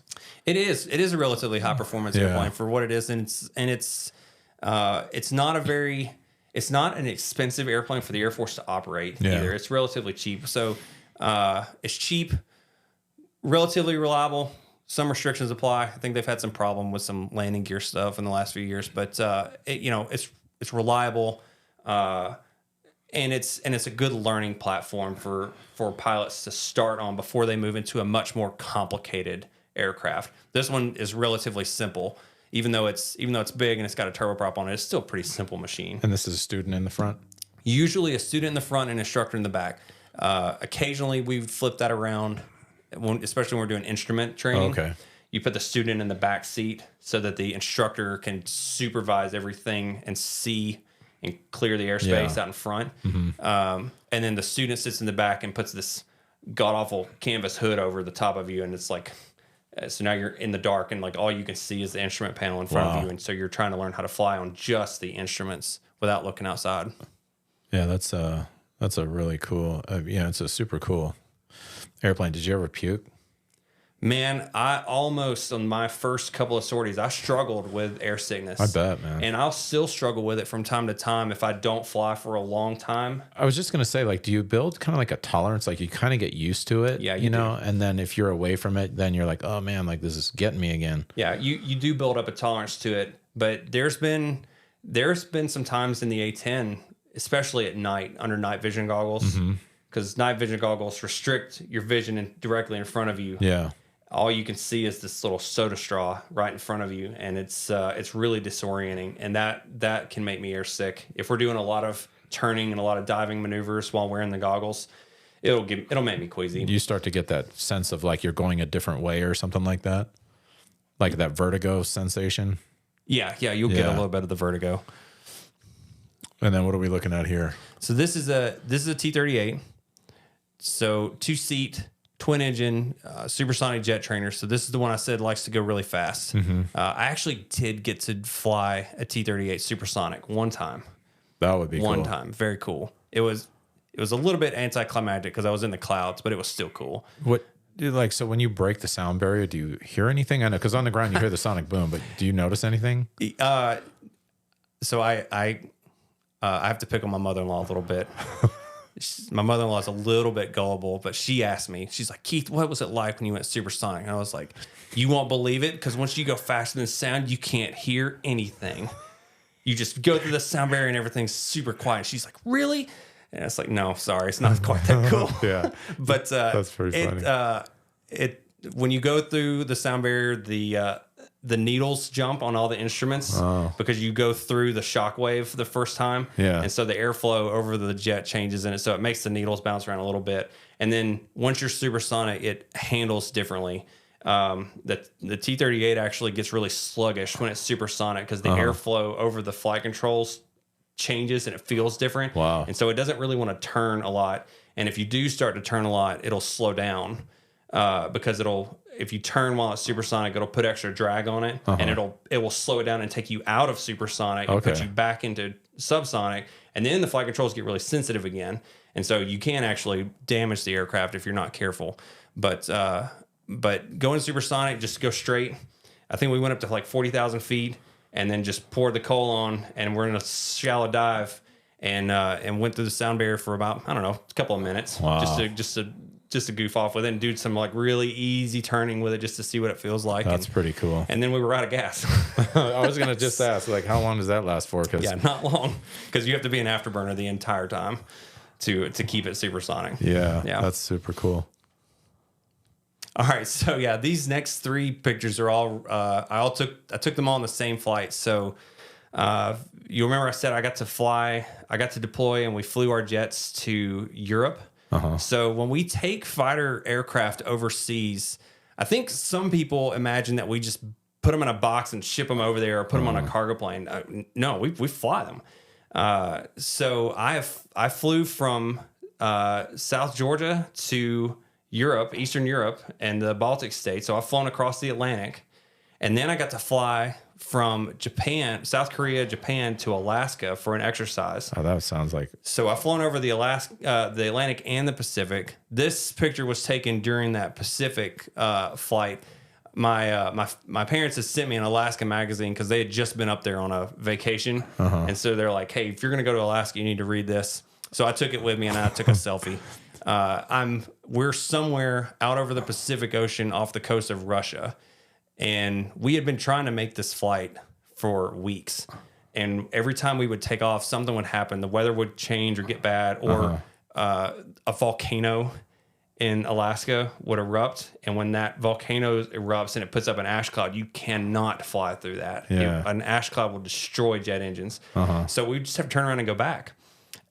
So we finally got a day with good weather and no volcanoes, and here we are. So it was 12 and a half hours. Holy cow. 12 and a half hours from Tokyo to Fairbanks, Alaska. How many times are you refueling? I think we refueled 10 times. Holy cow. And while you're doing this, so you're not doing anything else on these flights. I've got all my clothes in a cargo container on the outside, and there's a backpack that's behind my helmet here on the back of the seat.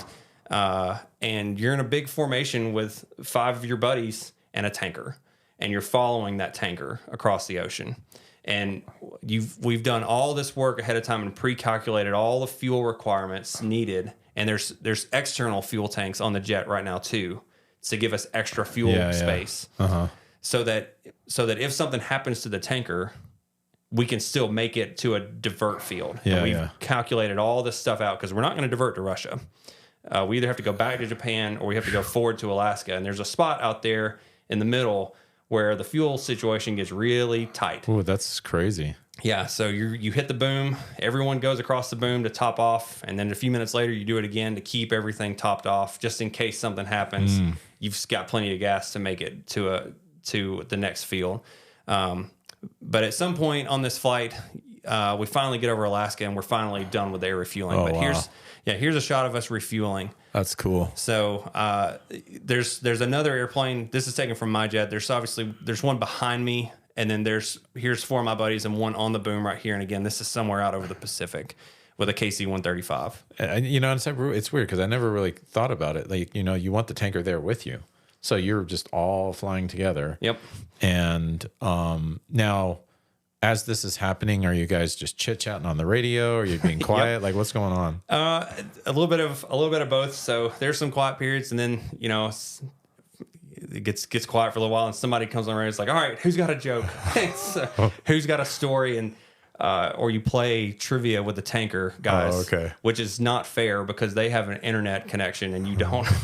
So they'll Google the answers to all your trivia questions, and then they'll say that they won. Yeah. That's a super cool picture. Yeah, this picture was taken towards the end of the sortie. So this picture was taken somewhere over Southwest Alaska at like 11:30 to midnight in June. How high are you at this point? We're probably at 18 to 20,000, Okay. I think, right now. Yeah. You can see the sun is still up because it's June in Alaska, and the sun doesn't really ever go down here. And we're still an hour or so away from Fairbanks and Austin Air Force Base where we were trying to land. But I remember when we landed from this sortie, the sun was still up, and it was 1:00 in the morning local time. So that's Alaska in the summertime for you. And it was surreal to have been flying for 12 hours and the sun never went down. I mean, at some point you have to go to the bathroom. Yeah, you do. Okay. And So you carry piddle packs, Okay. the little pilot relief bags that have the chemical in it, and you only plan one type of delivery. I was gonna say, like, if you have to go number 2, you're just like, No, hopefully- you carefully plan that too. Okay. You go before you get in, and then after you get in, a few hours into it, when it's pretty apparent that you're not about to have to turn around and land, some dudes will take an Imodium just to guarantee things. But no, that's a long 12 hours to be up there, and you take I took the magazine. I didn't actually read it. You can't actually Sure. read while you're flying. I looked at the pictures. I think I hit the subway that was in the BX at Yokota before we took off, and got 2 foot-long sandwiches, and I just shoved them up there in the glare shield, and they stayed warm because Dude, of the that's sun. so funny. And took a bag of Gatorades or something and a bunch of piddle packs, and yeah, it's just you and 5 of your best buddies for 12 hours. Is there an autopilot? There is an autopilot. Okay. So you turn that on and fly, and when you get to do this, everyone gets real spread out in the sky. So the tanker's there in the middle, and you're spread out for like 4 or 5 miles apart, not between. Like a mile between jets, you know, and so you get way spread apart, so you're not gonna just hit somebody. Yeah. And you get to relax just a little bit. That's cool. Really cool shot. Yeah, so I can't claim credit for this one. This one was taken at Amari Air Base in Estonia by a amateur Estonian photographer whose name escapes me at the moment. I think I was looking for this on his website earlier and I couldn't find it anyway. But this picture, he took this picture in October with the northern lights in the background because we're in Estonia, so we're up there in the Baltic states, not terribly far from the Arctic Circle. But here's our 74th Fighter Squadron jets with the teeth on the ramp up there, and we're up there trying to make sure the Russians just stay on their side of the line. Super cool. And it was an amazing experience just because we went to all these places that, again, I would have never thought to go. Yeah. The Baltic states and Eastern European countries that are like former Soviet Union states, and then we fly around all these places and get to go visit. So Hungary, Romania, Bulgaria, Poland, Latvia, Lithuania. Beautiful place to be. And we took some extra trips. We went to like Finland and several trips back to Germany and stuff. And it was an awesome experience. Not a combat deployment, but still we're over there working with our NATO partners and other partner countries to reassure them and say, hey, if Russia keeps being aggressive, they understand like the United States is here. Yeah. You know, and we'll keep everybody in check. Yeah. Yeah. This picture was, go. We're shooting the gun now. So this was taken actually here at the ranges out in Barry Goldwater. So that's what it looks like when you shoot the 30 millimeter. That's one of our schoolhouse jets from the 357th Fighter Squadron, the Dragons at Davis-Monthan. So it's got practice bombs on the bottom of it as well, and it's got 2 practice AGM-65 Maverick missiles. So the bigger missile that you see underneath the wing, that's a training missile. It doesn't actually do anything. It has the camera in the nose, so it works like a real missile, but it'll never come off the jet. That's a really cool shot. Yeah, that was a great picture. Probably taken by the Ranger in the control tower up there, but that's a good shot. Oh man, yeah, here I am. So this is young Keith. This is it's like 20, maybe 26-year-old. I think brand new Captain Keith Conway at Moody Air Force Base in the 74th, and they came out and took some pictures of us one day, and I still astonished that they would allow a 23 to 26-year-old to take a Warhorse machine like that out and just go for a spin and shoot the gun and do what we do with it. That's cool, man. But that was the job, and I was young then, still had a lot to learn, but man, I was having a good time flying there, and I was doing a lot of what we call forward air control type missions then as well, where the guys in the airplane are directing other aircraft as to where to strike, and I love doing that. So I got my FAC patch on there. Yeah, here's your picture of the TACPs, the guys that are on the ground that we would support. Yeah, that's super cool. Yeah, so this is what it's all about right here. Now, I don't know who took this one. I think this was taken at Nellis, actually, up at the weapons school. But the whole mission for the A-10, and people talk about, we're about to get rid of the A-10 and so on and so forth. And, how could we do that? It's like, well, I'm not really, I'm attached to the airplane. Like, Sure. Like, let's be real. I love the A-10 as an airplane. I love flying it, but the mission is what our community is really about. And so what the A-10 community does for the guys on the ground doing close air support or combat search and rescue, that's really why we're here. And that's really our purpose and our drive for doing things. And so it's about these guys, and it's about bailing these guys out when they get in trouble. And it's about making sure that these guys get home safely at night and get to ride home to their parents and go home at the end of a 6-month deployment.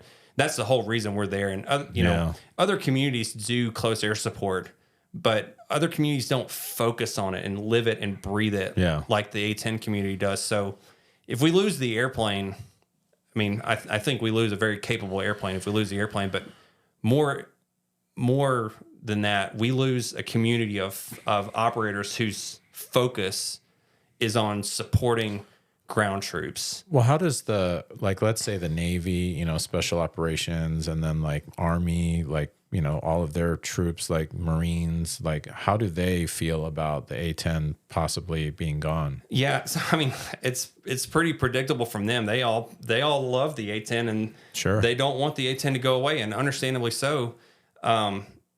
The reality is that the Air Force is having to make some financial decisions right now as to how they are going to equip themselves for future conflicts. And what they've chosen to do is prepare for a much, much higher end fight, which is a valid concern. And there are missions that the Air Force must do. We don't have a choice. The Air Force must do air superiority, where we have the best fighters in the sky to be able to control the skies. We must do nuclear deterrence missions and have nuclear weapons and missiles that are ready for nuclear deterrence. No other branch of service, except for the Navy, does that mission. Yeah. We must do air mobility and cargo and stuff. And so the Air Force is trying to balance what it has been tasked to do versus what we think we might have to face in the future. And they've made the decision that they're willing to accept a little risk in this mission set. Because like I said, there are other platforms that do close air support. Yeah. But the real loss here is not the airplane. The real loss is a community of people who are focused and dedicated on it. Yeah, definitely. So. Oh, wow. There we go. Oh, yeah. So there's been some other cool things that have happened during my flying career. So this was taken at Davis-Monthan Air Force Base. I am in a P-51 Mustang taking this photo. So that's a P-51 at the top of the photo there. Another one. And then this is an F-16. It's actually an F-16D model, the 2-seat F-16 in the back of the photo here. But I got to fly with the F-16 demo team and the Heritage Flight P-51 pilots during a practice air show that they did at Davis-Monthan Air Force Base a few years ago.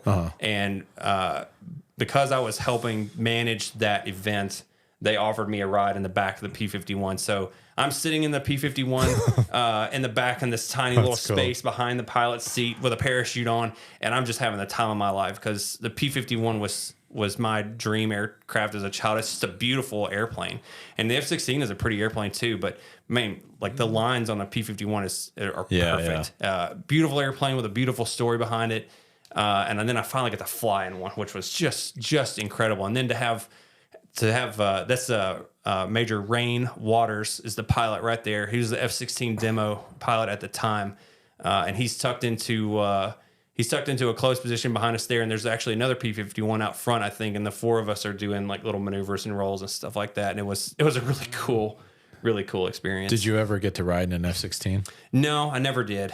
It's my favorite plane. I know. And again, you want to talk about pretty airplanes, like the F-16, it is a beautiful airplane. The lines on it, it's a pretty airplane. I think I would like to fly an F-16 once or twice, and then I'm probably good. So this is something that I don't remember where I learned this, but it was a long time ago, but like the shape of the fuselage on the F-16, it's called lift body technology, and it gets like either like 10 or 15% of its lift from the shape, which is pretty interesting. Yeah, it's when they designed this, so the guy that designed the F-16 worked a lot with John Boyd. So if you know Colonel John Boyd and of the OODA loop, the guy who invented the OODA loops, so the F-16 is a little bit of his baby, and so is the A-10 as a sidebar. But John Boyd wanted to make an airplane. He wanted to make the ultimate basic fighter maneuver, air-to-air jet, and so he talked about like the airplane should be able to do these things. It should be able to maneuver within these parameters, and it should only have a gun on it and short range missiles if it's got to carry missiles. No bombs, nothing else. And it should just be an air-to-air fighting machine. And the F-16 was what came out of that. Yeah. Now we've changed it significantly and made it a lot more capable than the A model F-16. But because now that thing, it does a huge variety of missions, from air-to-air stuff to close air support and almost anything in between. Still a very good airplane, but again, that whole 9G thing that I was talking about with the centrifuge, these guys live it every day, and even they'll tell you, like, man, it hurts after a little while. That's funny. Yeah. All right, yeah. So... This is funny. The scooter. So this picture was taken at Osan Air Base in South Korea, where I was stationed for a couple of years. And it's actually taken out in what we call the Dragon's Lair. So what you see in the background to the right behind the scooter, that's actually one of the hardened aircraft shelters. Okay. It's meant to be a bomb-proof shelter, and that's a hangar that we would keep these things in keep the hogs in overnight. But part of the Air Force experience, I got to live overseas for 2 years in a foreign country. Yeah. South Korea was amazing. Really? Very American friendly. Very, very beautiful country. Very beautiful people. Very friendly people.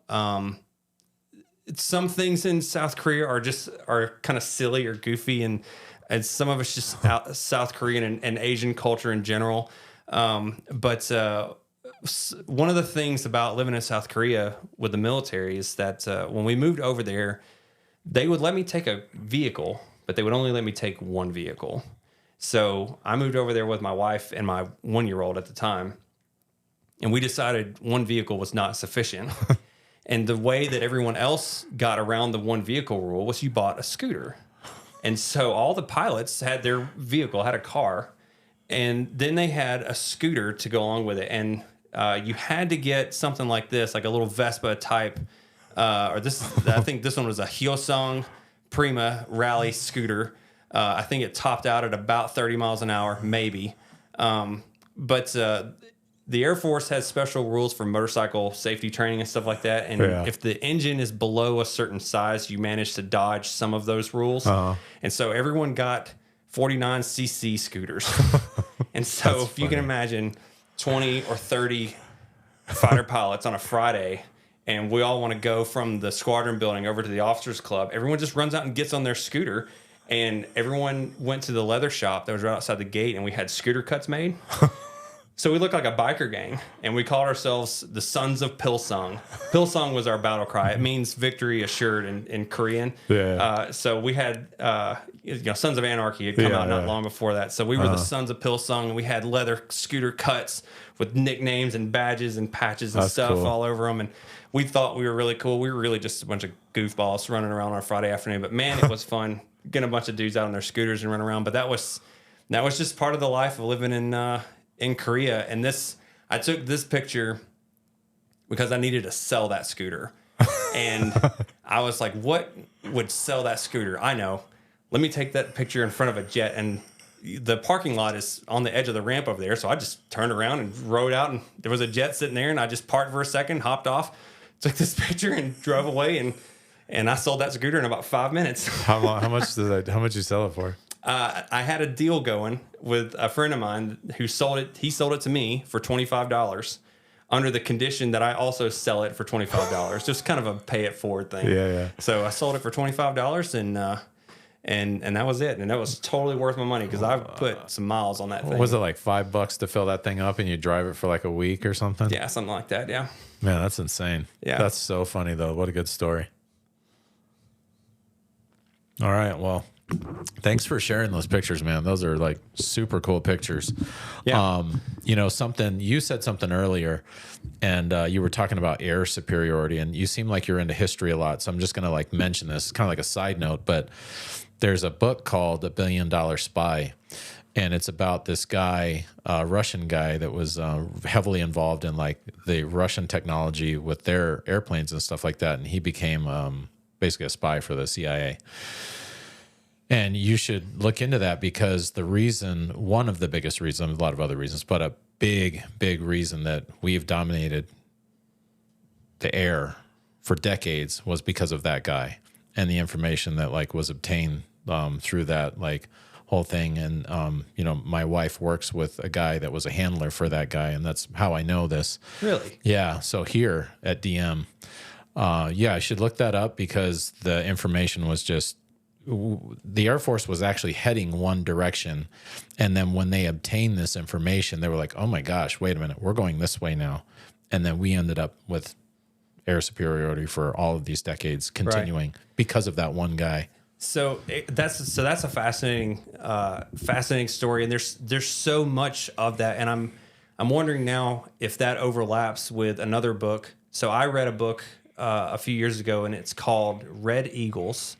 And it's about I think it's the, oh man, I can't remember the name of the unit, but it was the secret unit of the U.S. Air Force that they collaborated with the CIA, and they managed to obtain some Russian fighter jets during the Cold War.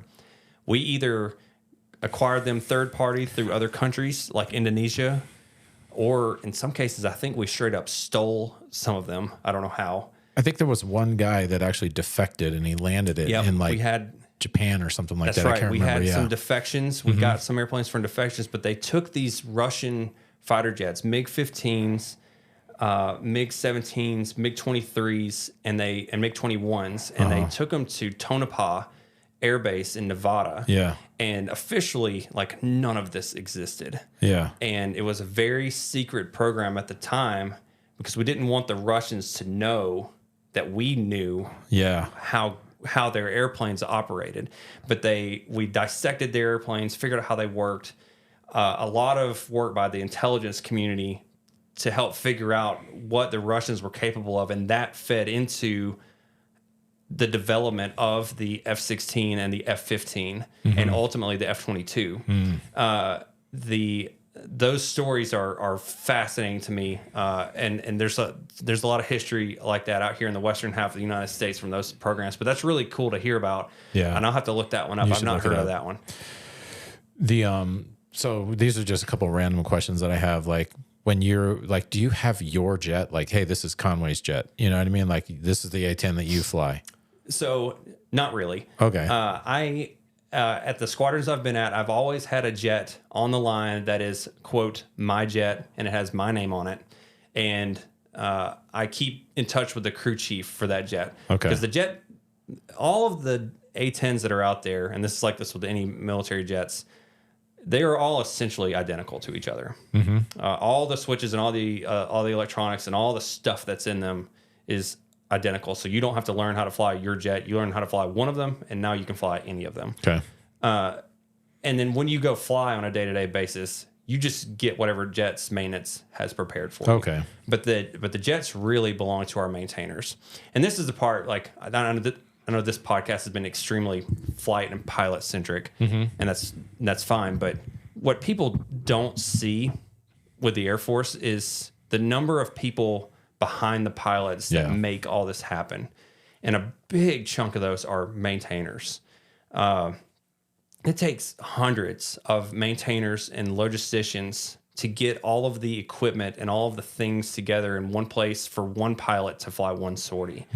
The amount of work by aircraft maintainers, the fuel and logisticians, the weapons troops, intel, weather, air traffic controllers, aircrew flight equipment, the survival guys, just to get everything in place so that I can go fly a 2-hour training mission. It's just extraordinary. Yeah, it's insane. And it's one of the best things about our Air Forces is our airmen and how hard they work to make those things happen. And yeah, I get it. At the end of the day, I am the the quote super suited sun god that goes and flies around and does loops and stuff. But in the back of my mind, it's always like, hey, there's not only a lot of taxpayer dollars behind this, but there's a lot of sweat and work from a lot of dedicated individuals that put me in this place.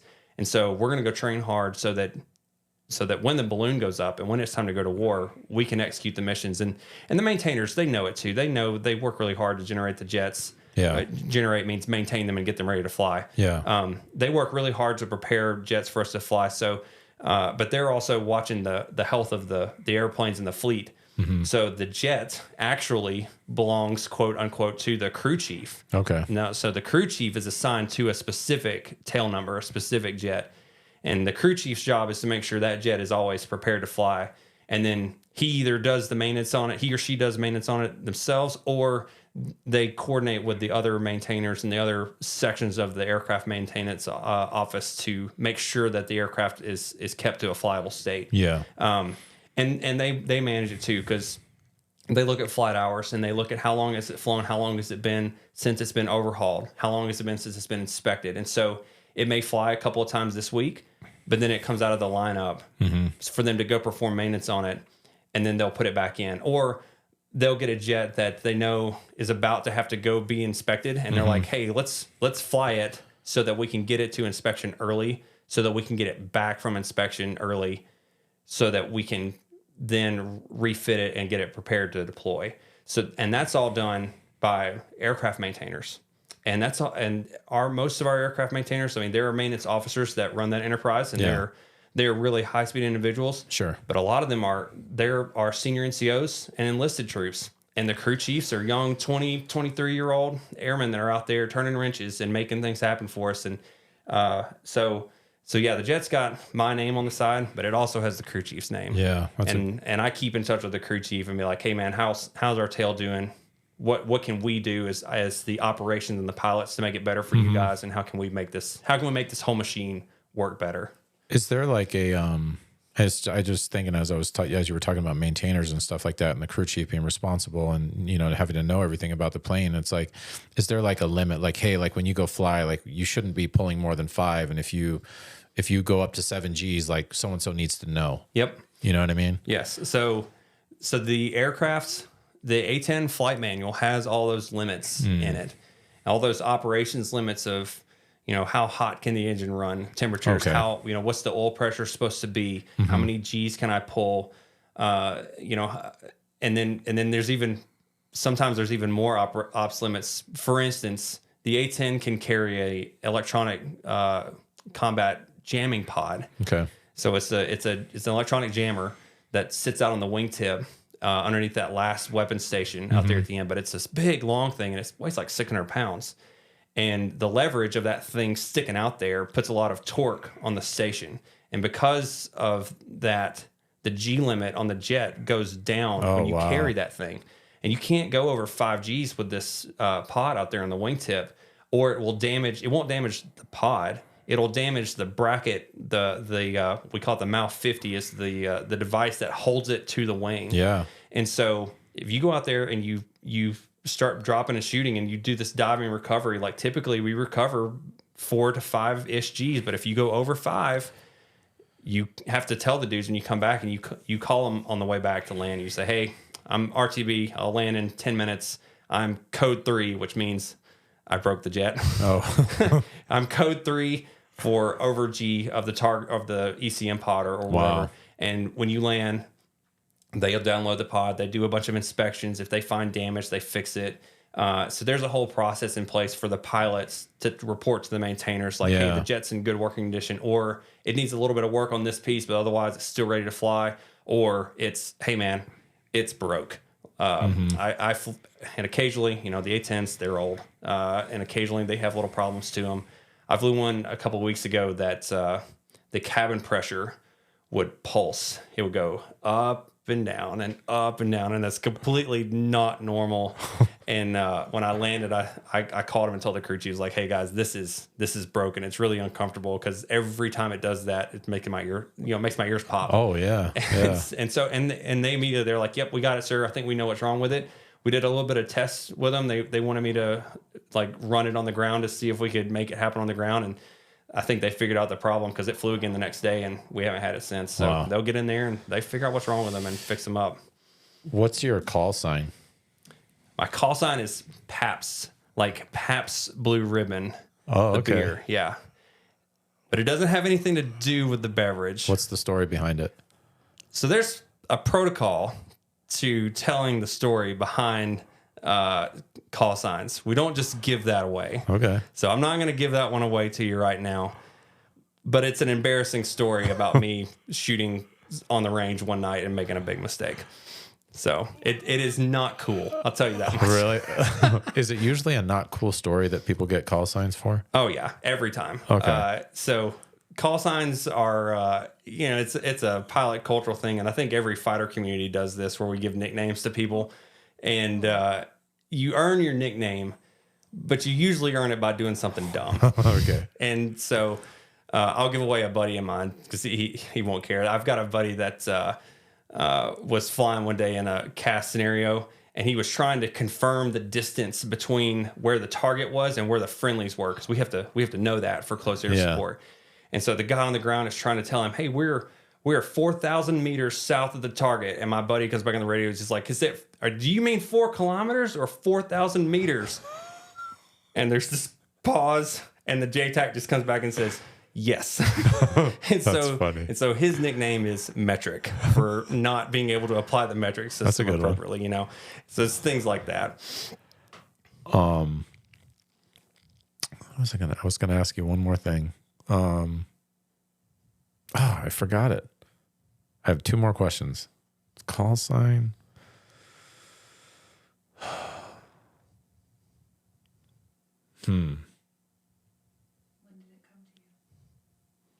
I don't remember. So I had the 2 things, and I asked them. But there was something. Oh, I know what it was. Okay. All right. So I have another random questions, my own personal. So there's like this tank when you're in pilot training, like a little above ground pool. It looks like it's got scuzzy water, and you get thrown into it. Like, what is that? Oh man, when I was getting pictures together, I was looking for my picture with the tank. So that is the dunk tank for solo pilots. So this is a UPT-ism. Okay. And you're a pilot, so when you soloed for the first time, did they cut the back of your shirt up or something? I don't remember if they did, but I know that's a tradition. So there's traditions in the aviation world. For the first time that you solo an aircraft, Yeah. everyone wants to celebrate, but they usually celebrate by doing something kind of goofy to you, right? So in the Air Force, we dunk people in a tank of dirty water. So there's this tank at Shepherd between the operations building where all the stuff is, all the classrooms and flight rooms. Between there and the flight line, it's about a 100-yard gap across the parking lot. And there's this tank that's about 24 inches tall and about 10 feet across. Uh-huh. And it's just full of just nasty water. I think they get the fire department to come out there and fill it up from time to time. Okay. But nobody ever drains it or cleans it or anything. But what we do with it is we'll paint it. Each class will paint it between classes. And so when my class got out there pre-solo, before our T6 solo flight, we got out there and we painted it to make it look like a beach scene, because it was like June or something like that. And it was hot in Texas.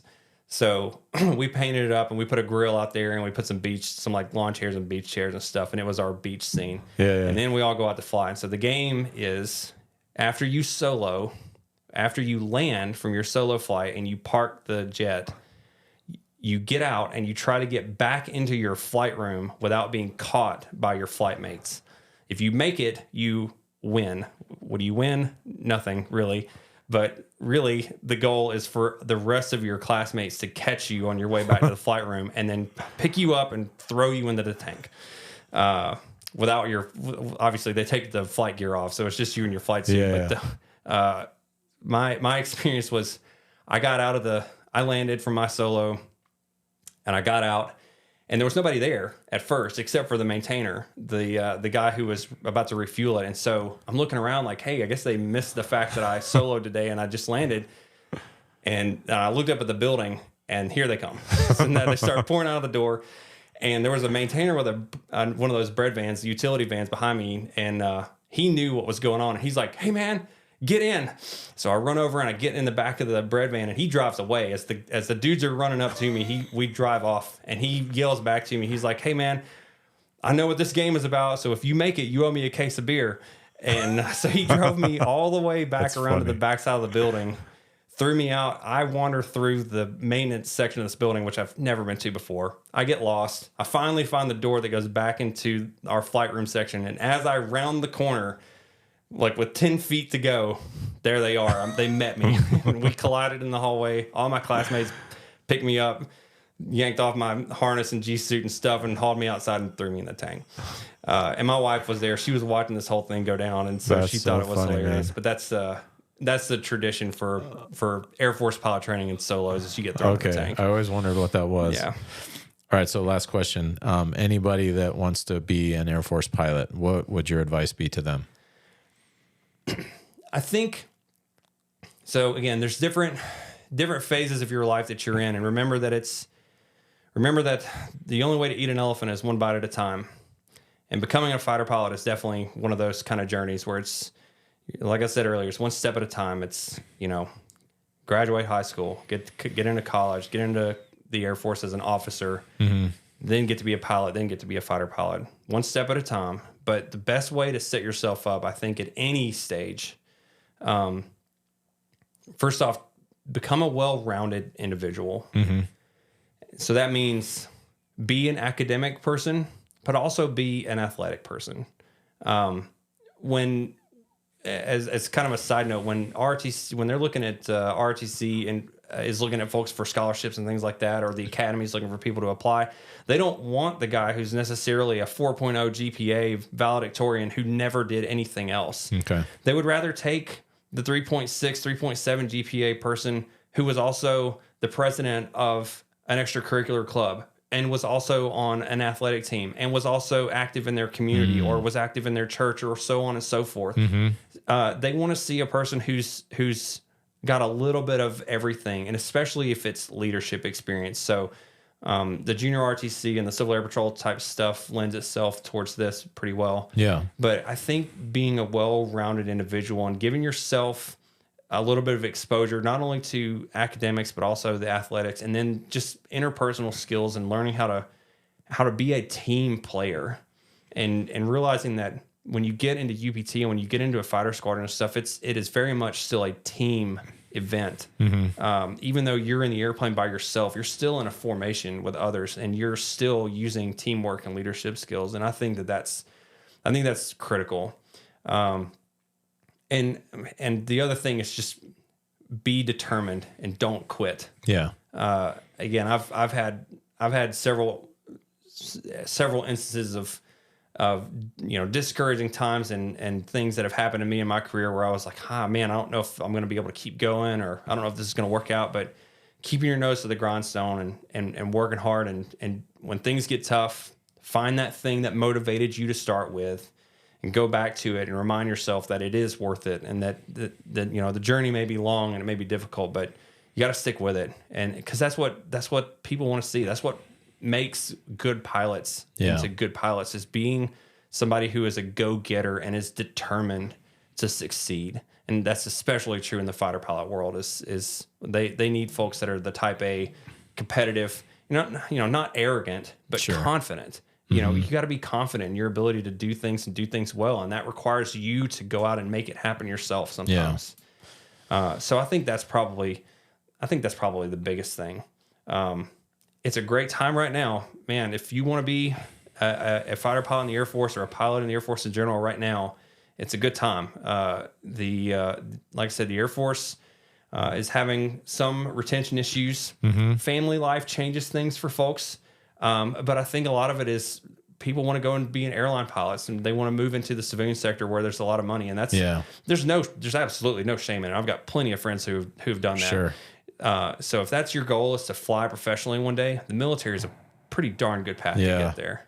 Man, that was really good advice, man. I really appreciate you coming. It was great hearing all your stories and just your journey and stuff like that. I really appreciate you being here. Yeah, thanks for having me. This is fantastic. Appreciate it. And everybody that's watching, I hope you enjoyed listening to Keith's story. If you have any questions for him, just let me know. I'll ask him and then I'll reply in the comments. Let me know what you think, and we'll see you in the next episode. Bye. Cool, man. Awesome.